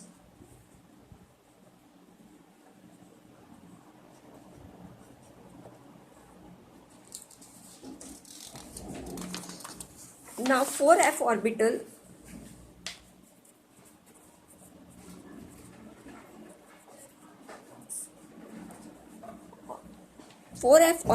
elements will be called 4f series, and these elements will be from atomic number 58 to 71.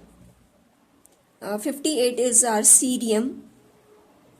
From cerium to lutetium, these are called lanthanide series.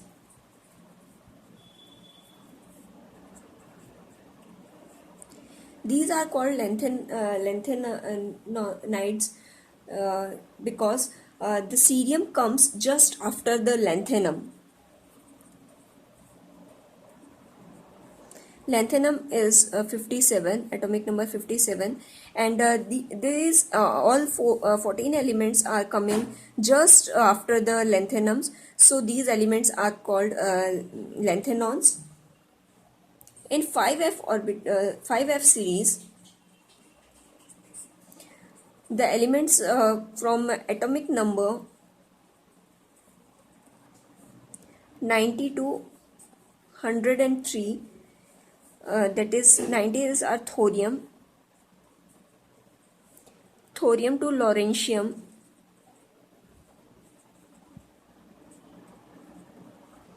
these are called actinons, and this thorium is just comes after actinium.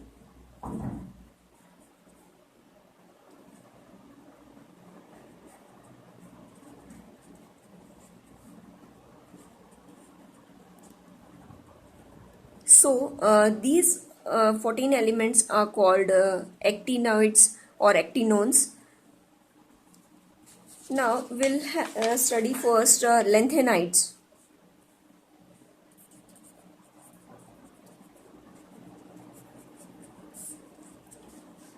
Lanthanide series, it belongs to third group,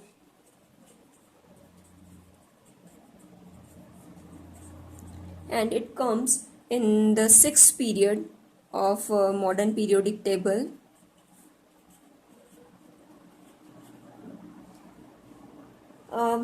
Actual position of these lanthanides is in between lanthanum and hafnium.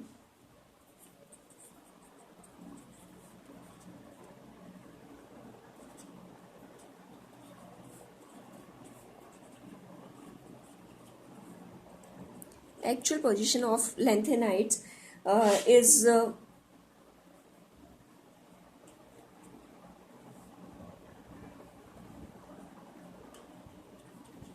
in between lanthanum, that is La 57 is in between lanthanum, and hafnium, that is 72. So all elements go together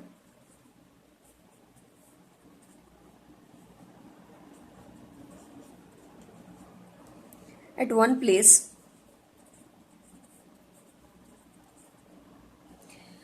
It can be justified because because it has some same properties, that is all elements have same number of valence electrons.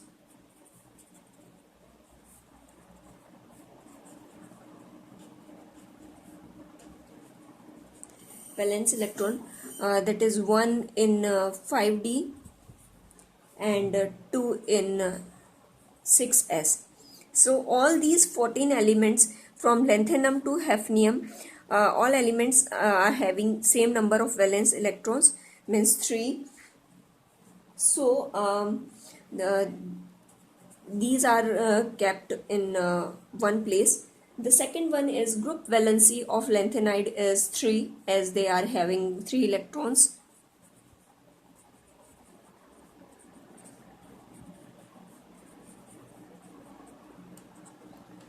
Is 3, and all elements have similar physical and chemical properties.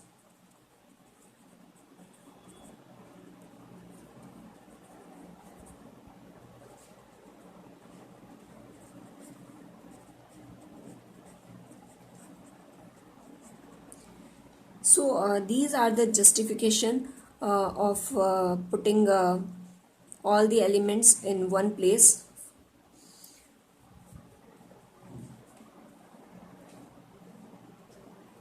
uh, there are 14 elements in this series.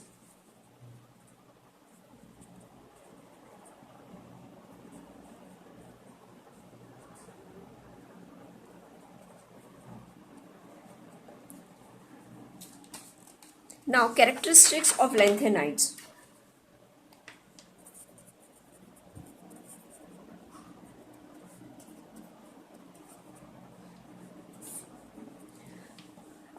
Atomic and ionic radii decreases. Atomic and ionic radii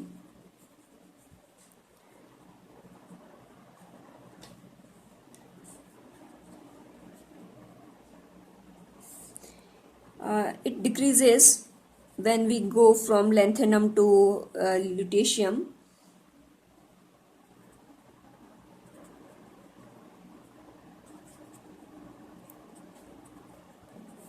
From lanthanum to lutetium. Oxidation state. Common oxidation state is +3. Some have +2, +4 due to extra stability of the F7 or F14 subshell, due to half filled or empty subshell. Yeah, F orbital. So the common oxidation state for lanthanides is +3, but some elements show +2 and +4 oxidation state because of extra stable empty filled, half filled or filled F orbitals. Example is cerium +4 is oxidizing agent.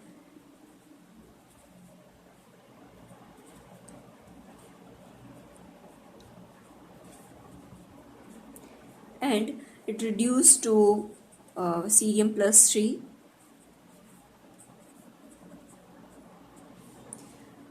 While as europium +2 and ytterbium +2, these are both strong reducing agent.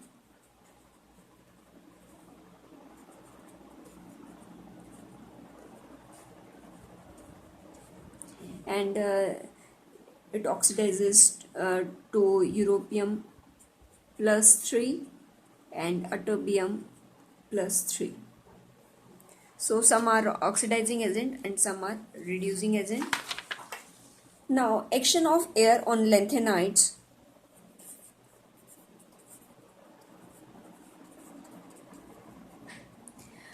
These lanthanoids are silvery white soft metals.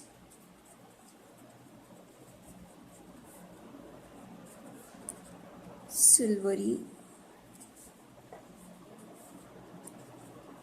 white soft metals, but with air it will tarnish readily.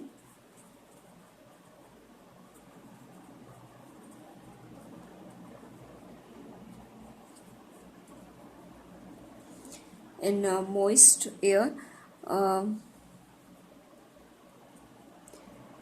and it will burn in oxygen.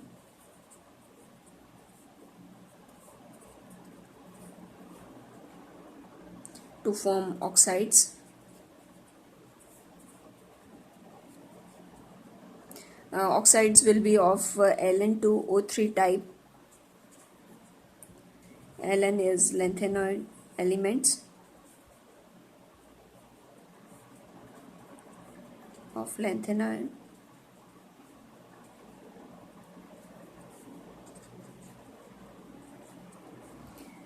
Ln is element of any element of lanthanide series.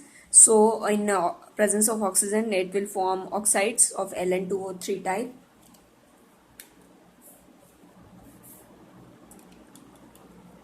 Now color. Lanthanides are because of colored because of a transition of f electrons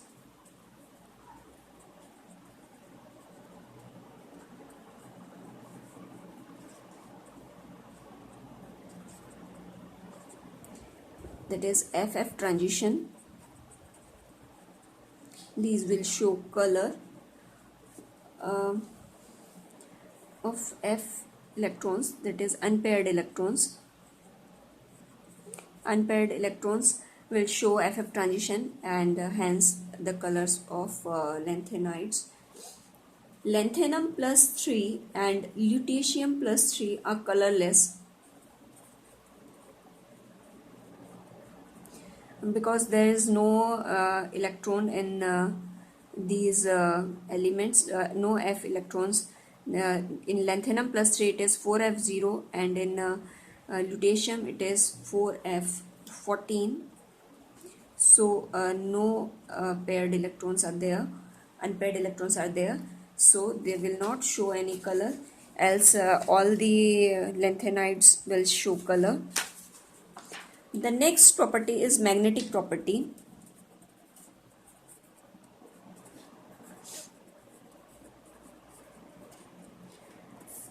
Lanthanum plus 3 and lutetium plus 3 are diamagnetic, as we have seen they are not having any unpaired electron,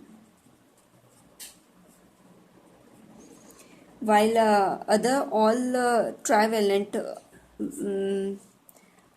ions will show paramagnetism.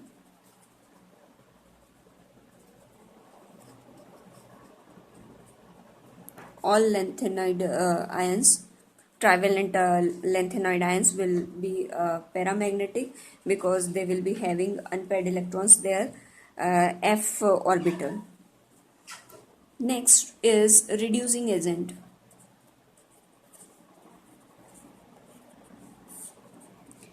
All lanthanoids readily lose electrons, so they are good reducing agents.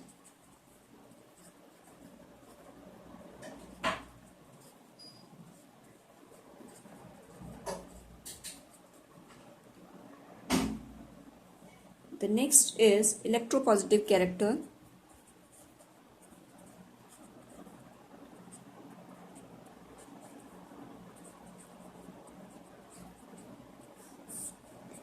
They are highly electropositive.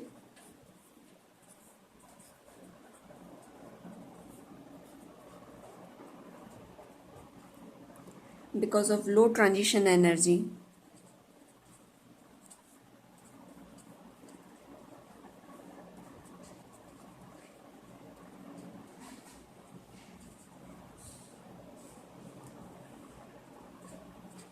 So because of low transition energy, all lanthanides are highly electropositive. Next property is alloy formation.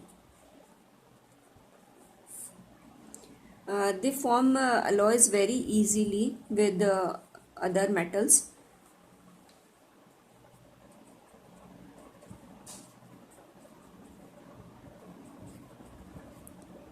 Especially with the iron.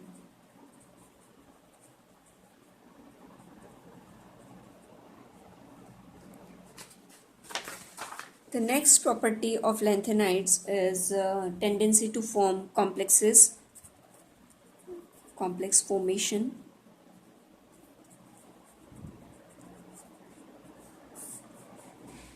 They do not form much complexes, not often, due to large charge density.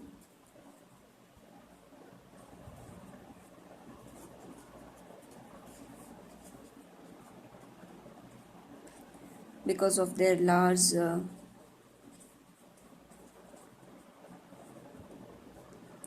size.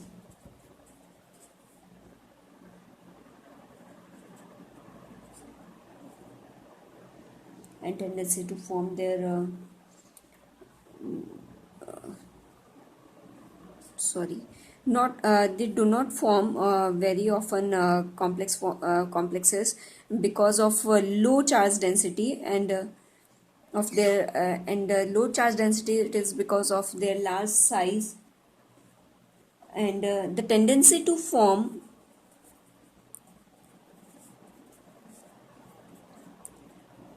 complexes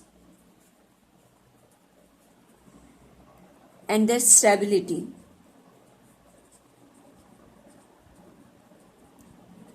will increase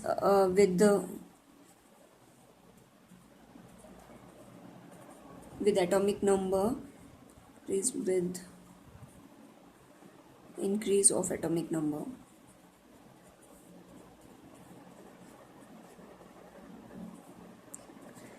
So the complexes of lanthanides will increase, the tendency to form complexes will increase with increase of atomic number, and their stability will also increase as increase of atomic number. Now, chemical reactivity. Chemical reactivity of lanthanides.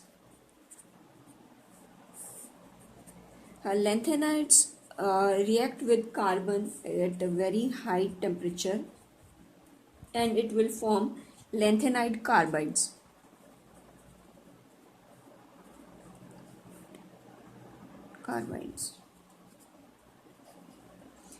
It will be of Ln3C, Ln C2 and Ln2C3 type carbides will be formed. With hydrogen, it will give, on heating with hydrogen, it will give LnH3 type hydrides,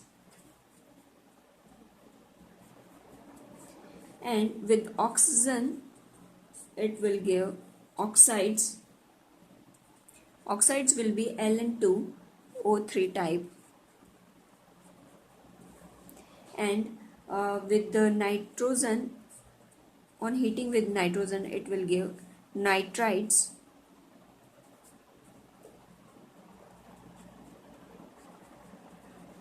and with the sulfuric hydrochloric acid, they will give chlorides, LnCl3, and some hydrogen gas will be evolved. With water, they will give hydroxides,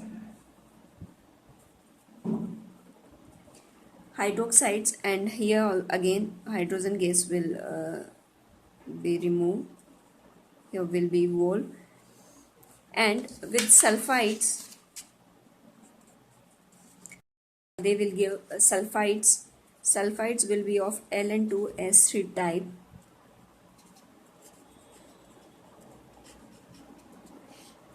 so with carbon, the lanthanides will give carbides, with hydrogen hydrides, with oxygen oxides, with nitrogen nitrides, and with the hydrochloric acid it will give chlorides, and with water it will give hydroxides, and hydrogen gas will be evolved, and with sulfur it will give sulfides. In reacting with the hydrochloric acid, hydrogen gas will also evolve, or evolution of hydrogen gas will be occur. So these were the chemical reactivity of lanthanoids. Now the important term we here is lanthanoid contraction. What is lanthanoid contraction?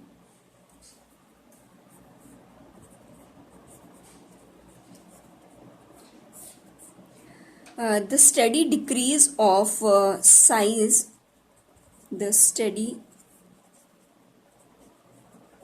decrease in atomic and ionic radii with the increase radii of M+3 ion, with increase of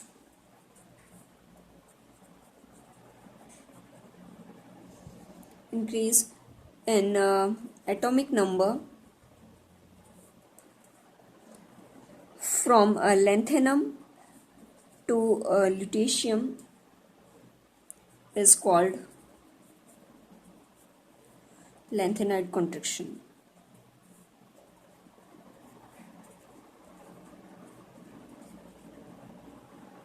So when we go from lanthanum to lutetium, the ionic and atomic radii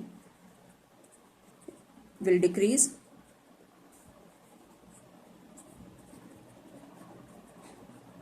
So this decrease is called lanthanide contraction.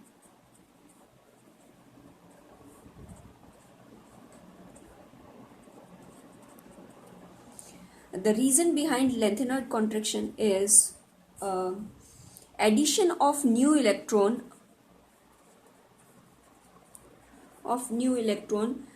into f subshell, f orbital, and this electron is going in f orbital, so the size will be remain same, and but the nuclear charge will increase.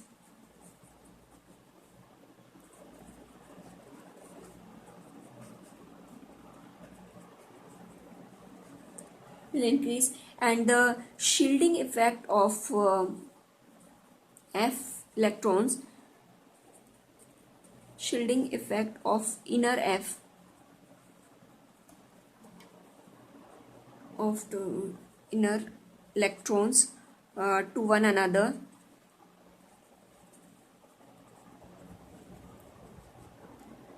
will be very less or imperfect.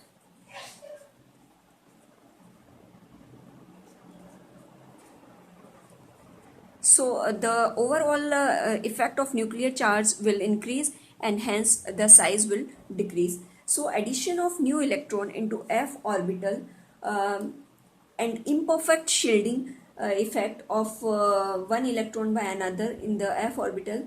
So there's greater effect of nuclear charge as compared to their shielding effect.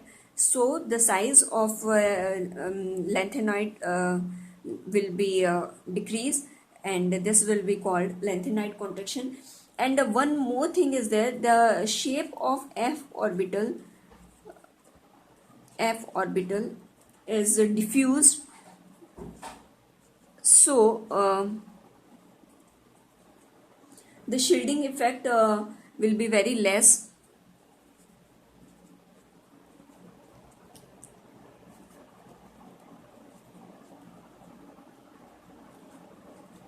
And this will cause overall contraction of lanthanide series.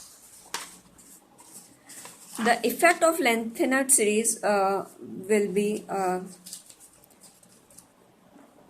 consequences of lanthanide series or effects of lanthanide contraction. Because of lanthanide contraction, their separation is difficult because their size is small, similar. So their separation is very difficult.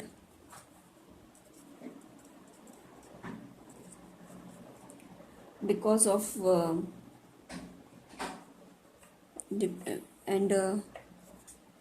small differences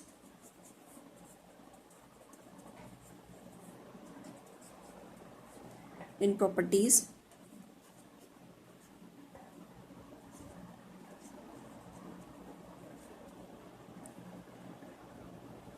And 4D and 5D transition elements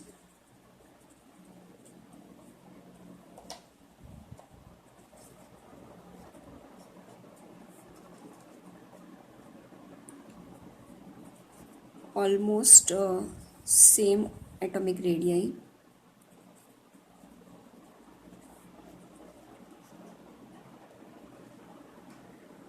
So because of their lanthanide contraction, there will be small differences in their properties. So they can't be separated very easily. And because of lanthanide contraction, the 4D and 5D transition elements have almost atomic radii. whereas going down the atomic radii must increase, atomic radii should increase, but because of lengthenite contraction it will decrease or almost same.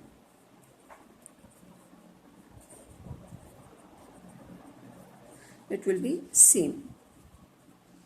So down the group the atomic radii should increase, but due to lengthenoid contraction it remains same.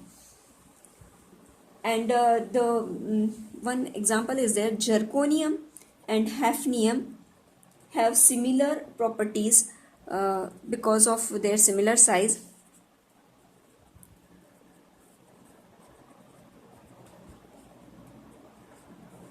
Because of same size.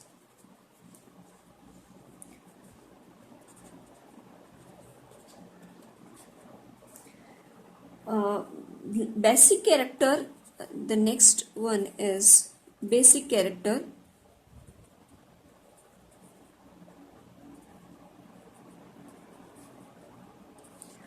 Basic character also decreases when we go from lanthanum to lutetium, and ionic character of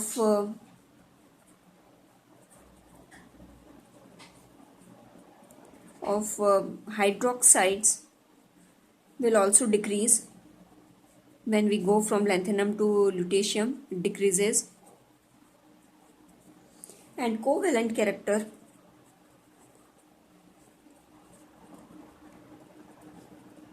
of metal hydroxide bond will increase when we go from lanthanum to lutetium.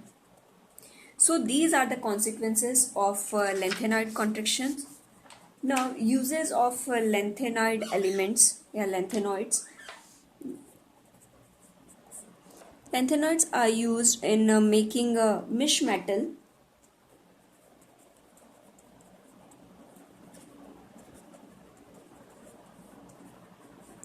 This mesh metal is an alloy of lanthanoid, that is 95% is lanthanoid, while as nearly 5% is iron, and traces of sulfur, carbon, calcium and aluminium. And this is used to make tracer bullets,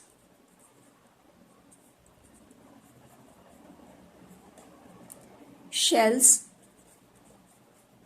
and lighter flints.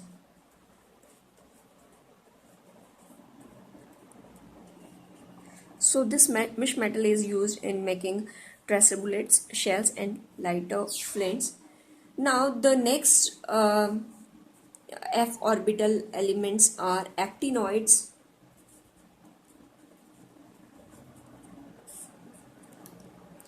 Actinoids are placed in third group of a modern periodic table, third group, or we can say third B group, or it is kept in it comes in the seventh period, third group and the seventh period. They also having a similar electronic configuration,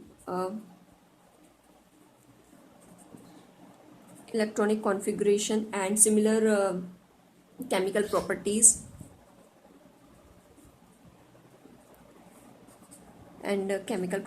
they are placed together.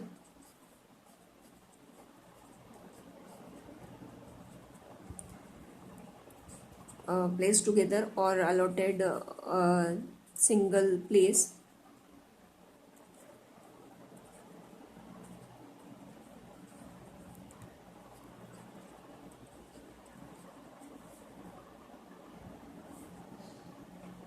Single position. The compounds of actinoid series are from actinium 89 to lawrencium 103. Members beyond 92 are not found in nature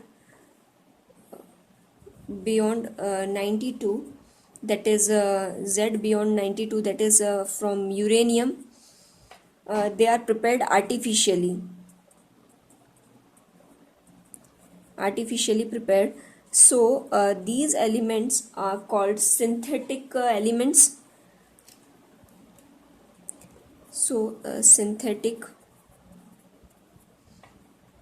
elements or transuranic elements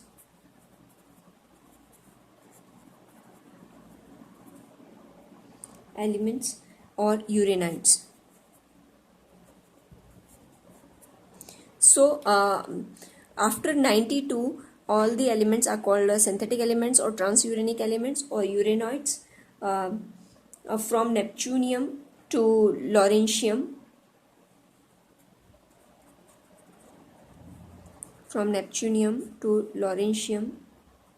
these are transuranic elements. Now, characteristics of these elements.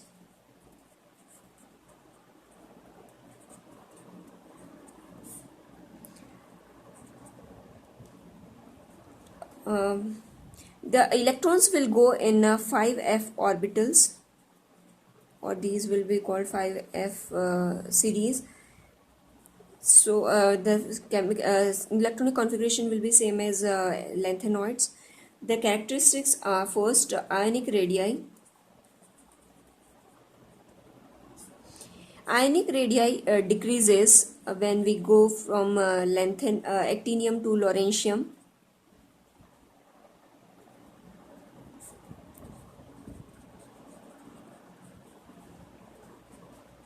From actinium to lawrencium. This is called actinoid contraction, similar as lanthanoid contraction.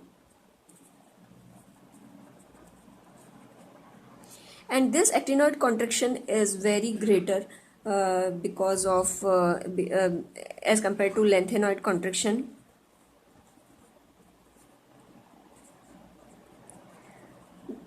The reason behind this is poor shielding effect.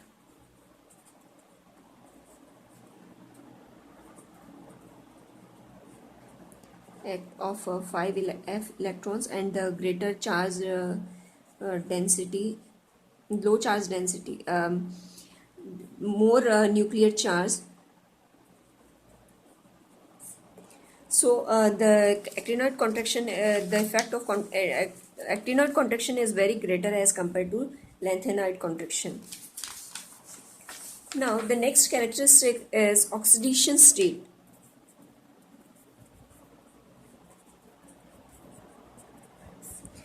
They commonly show the +3 oxidation state,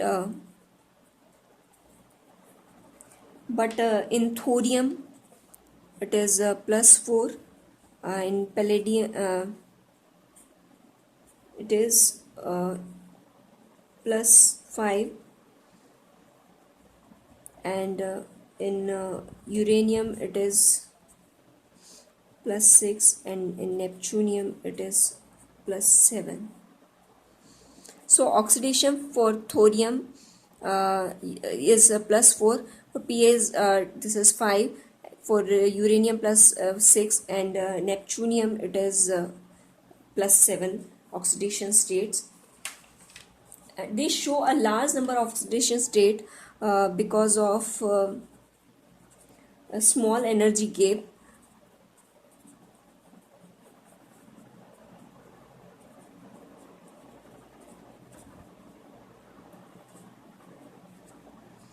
Between 5F, 6D and 7S. So they are showing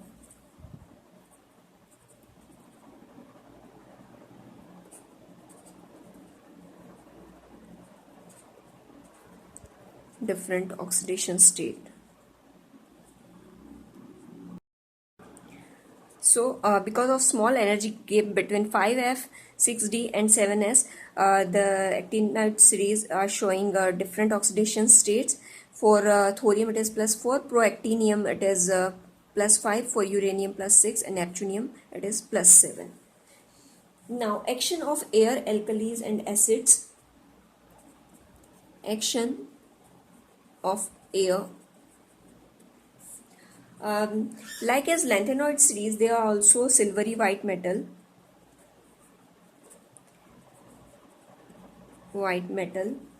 Uh, which tarnish in presence of air.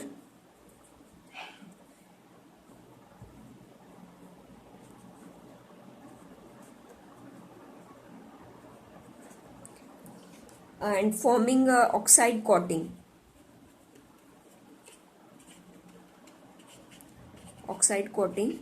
So they are not attacked by alkalis.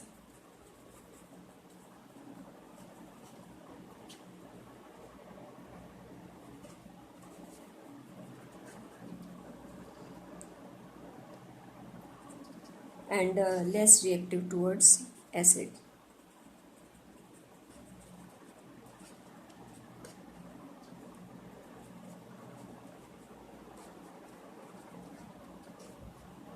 So when the actinoids are exposed to air, they will tarnish readily and will form the oxide coating, which will not be attacked readily by the alkalis and by acids.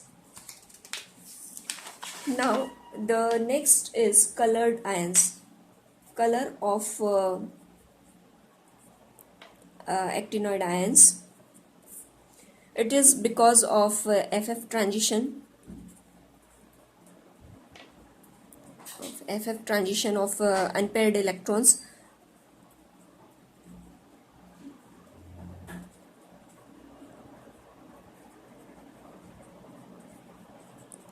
And the actinium +3, which is in 5F0 oxidation, there is no unpaired electron, or the orbital is empty. And for curium Cm+3, it is half filled. So these will not show any color because of FF transition. The actinium +3 and curium +3 are colorless. Now the magnetic properties.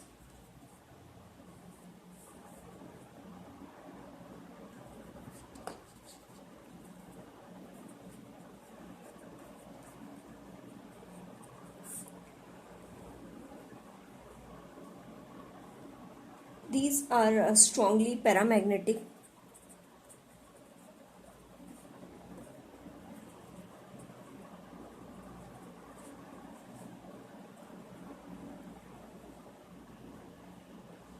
Density, except thorium and americium, they have a high density.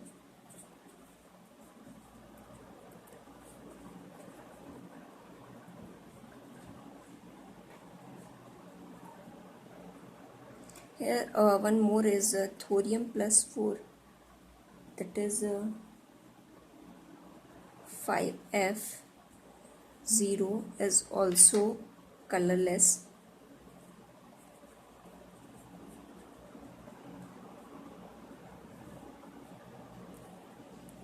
So melting point and boiling point of actinoids are very high, and but they are having a very high and melting point and boiling point, but no regular trends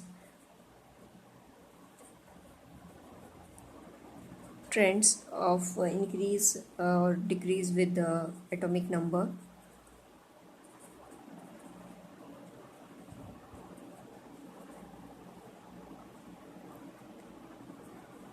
The ionization energy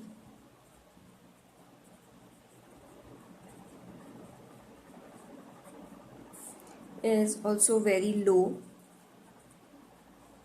Reducing agent, they are a strong reducing agent. All are strong.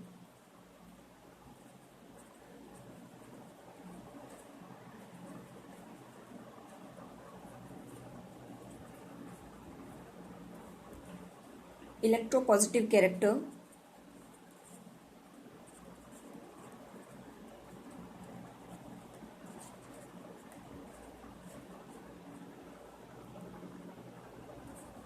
electropositive character is also very high. They are highly electropositive.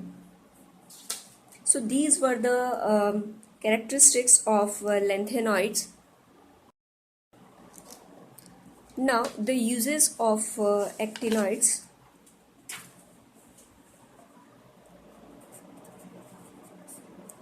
Uh, Actinoids are used in a atomic reactor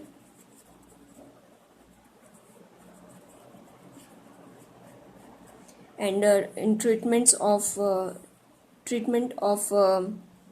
cancer like diseases.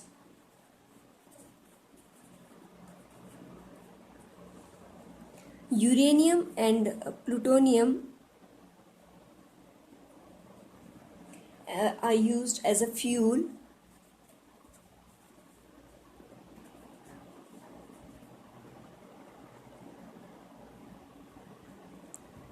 In nuclear reactor.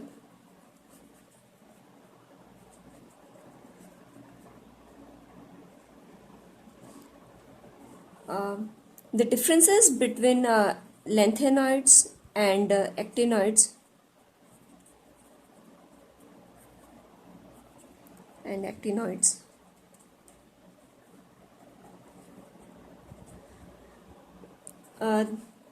They show mainly +3 oxidation state, while sometimes they show +2, +4 oxidation states, while as actinoids generally show high oxidation states, like as +4, +5, +6 and +7. Except promethium, they are non-reactive.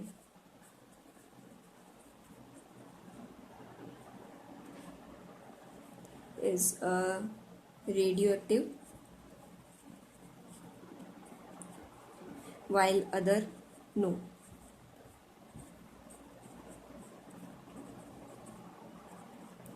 Here actinoids all are radioactive.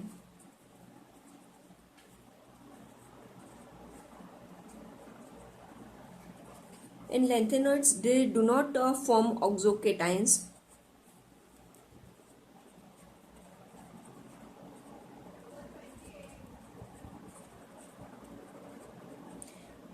While actinoids form oxocations like UO2 plus 2, PuO2 plus 2 and UO2 plus etc. So the actinoids form oxocations, while as lanthanoids doesn't form, and lanthanoids are non-reactive, non-radioactive except promethium, while as actinoids are all radioactive. They are lanthanoids show generally +3 oxidation states, while as actinoids show higher oxidation states like 4, 5, 6, 7. The compounds of lanthanides are less basic,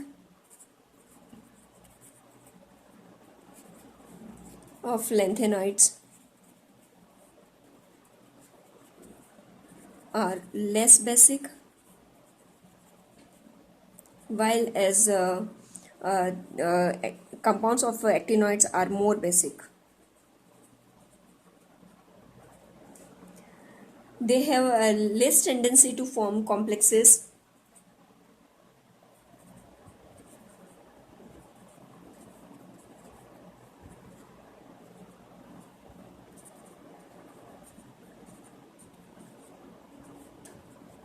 This is less,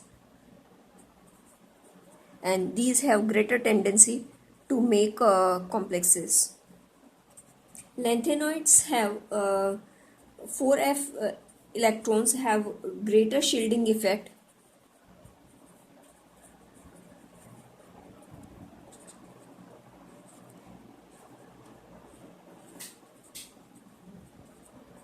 whereas in actinoids 5f electrons have less shielding effect.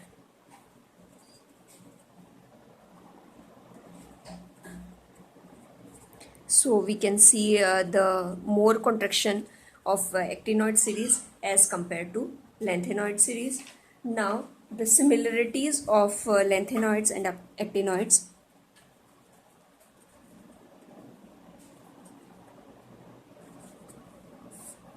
Similarities of lanthanoids and actinoids. Both are F block elements.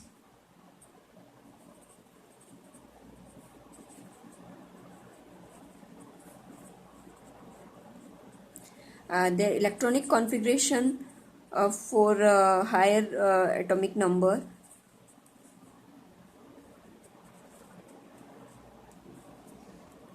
of higher lanthanoids and actinoids are exactly same as n minus 2f 10 to 14 and n minus 1 d 0 or 1 and ns2. Here n is equal to 5 for lanthanoids and n is equal to 6 for actinoids. So the higher members will be having the same electronic configuration. The next similarity of lanthanoids and actinoid is d electron. In lanthanoid series, a 5d 5d electron is present in lanthanum, gadolinium and lutetium, and almost all actinoids have d electrons.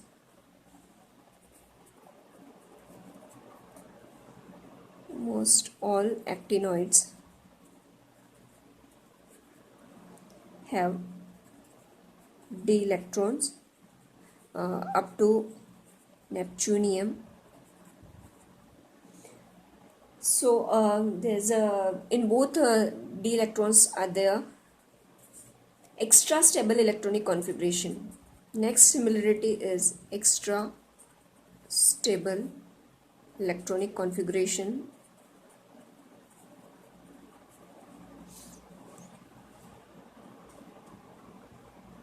A d electron in gadolinium and lutetium in lanthanoid series, while as in curium, Cm and lawrencium in actinoid series. It is due to the tendency of these elements to retain extra stable configuration due to tendency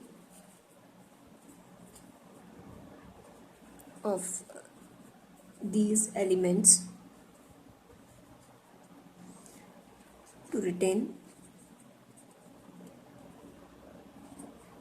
extra stable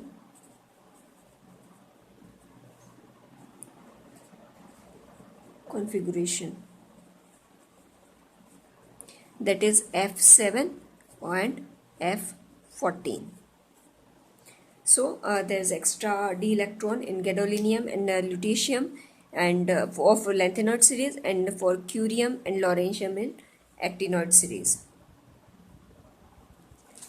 Oxidation state of lanthanoids and actinoids are mainly +3.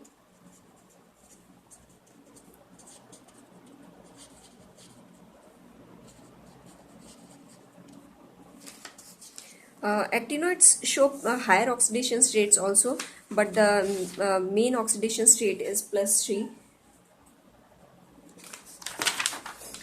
Next similarity is reactivity.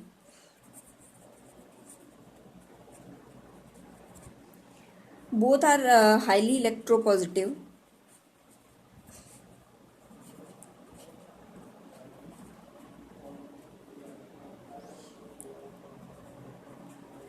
Due to oxidation state, higher oxidation states, they are highly electropositive. The next is magnetic and magnetic properties. Both are paramagnetic. Almost all elements are paramagnetic, uh, except some elements. Both show spectral properties.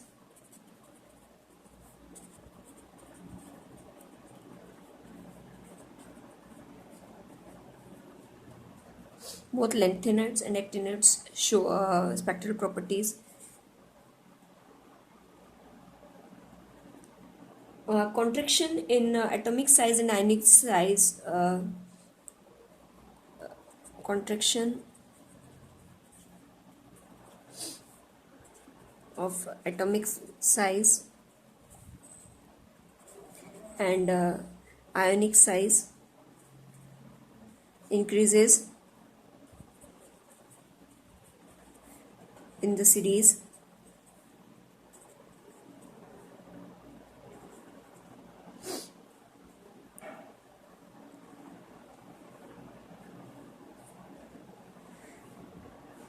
So when we go from left to right in the series, the contraction increases.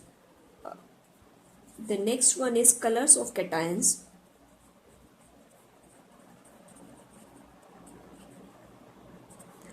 Both the cations for lanthanides and actinoids are colored, and for they will be showing same color uh, if the same number of unpaired electrons in cation.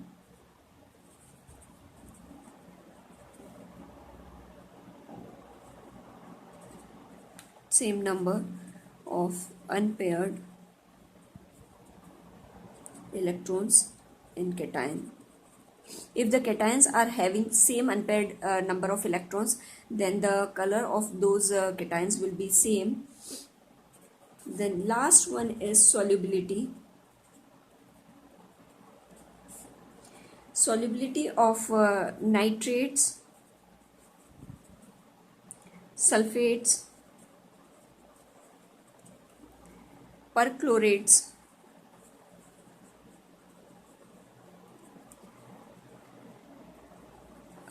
these compounds are soluble in water,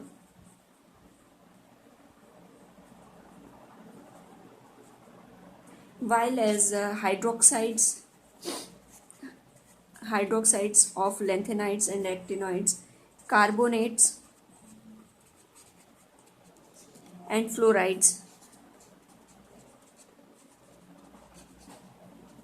are insoluble in water.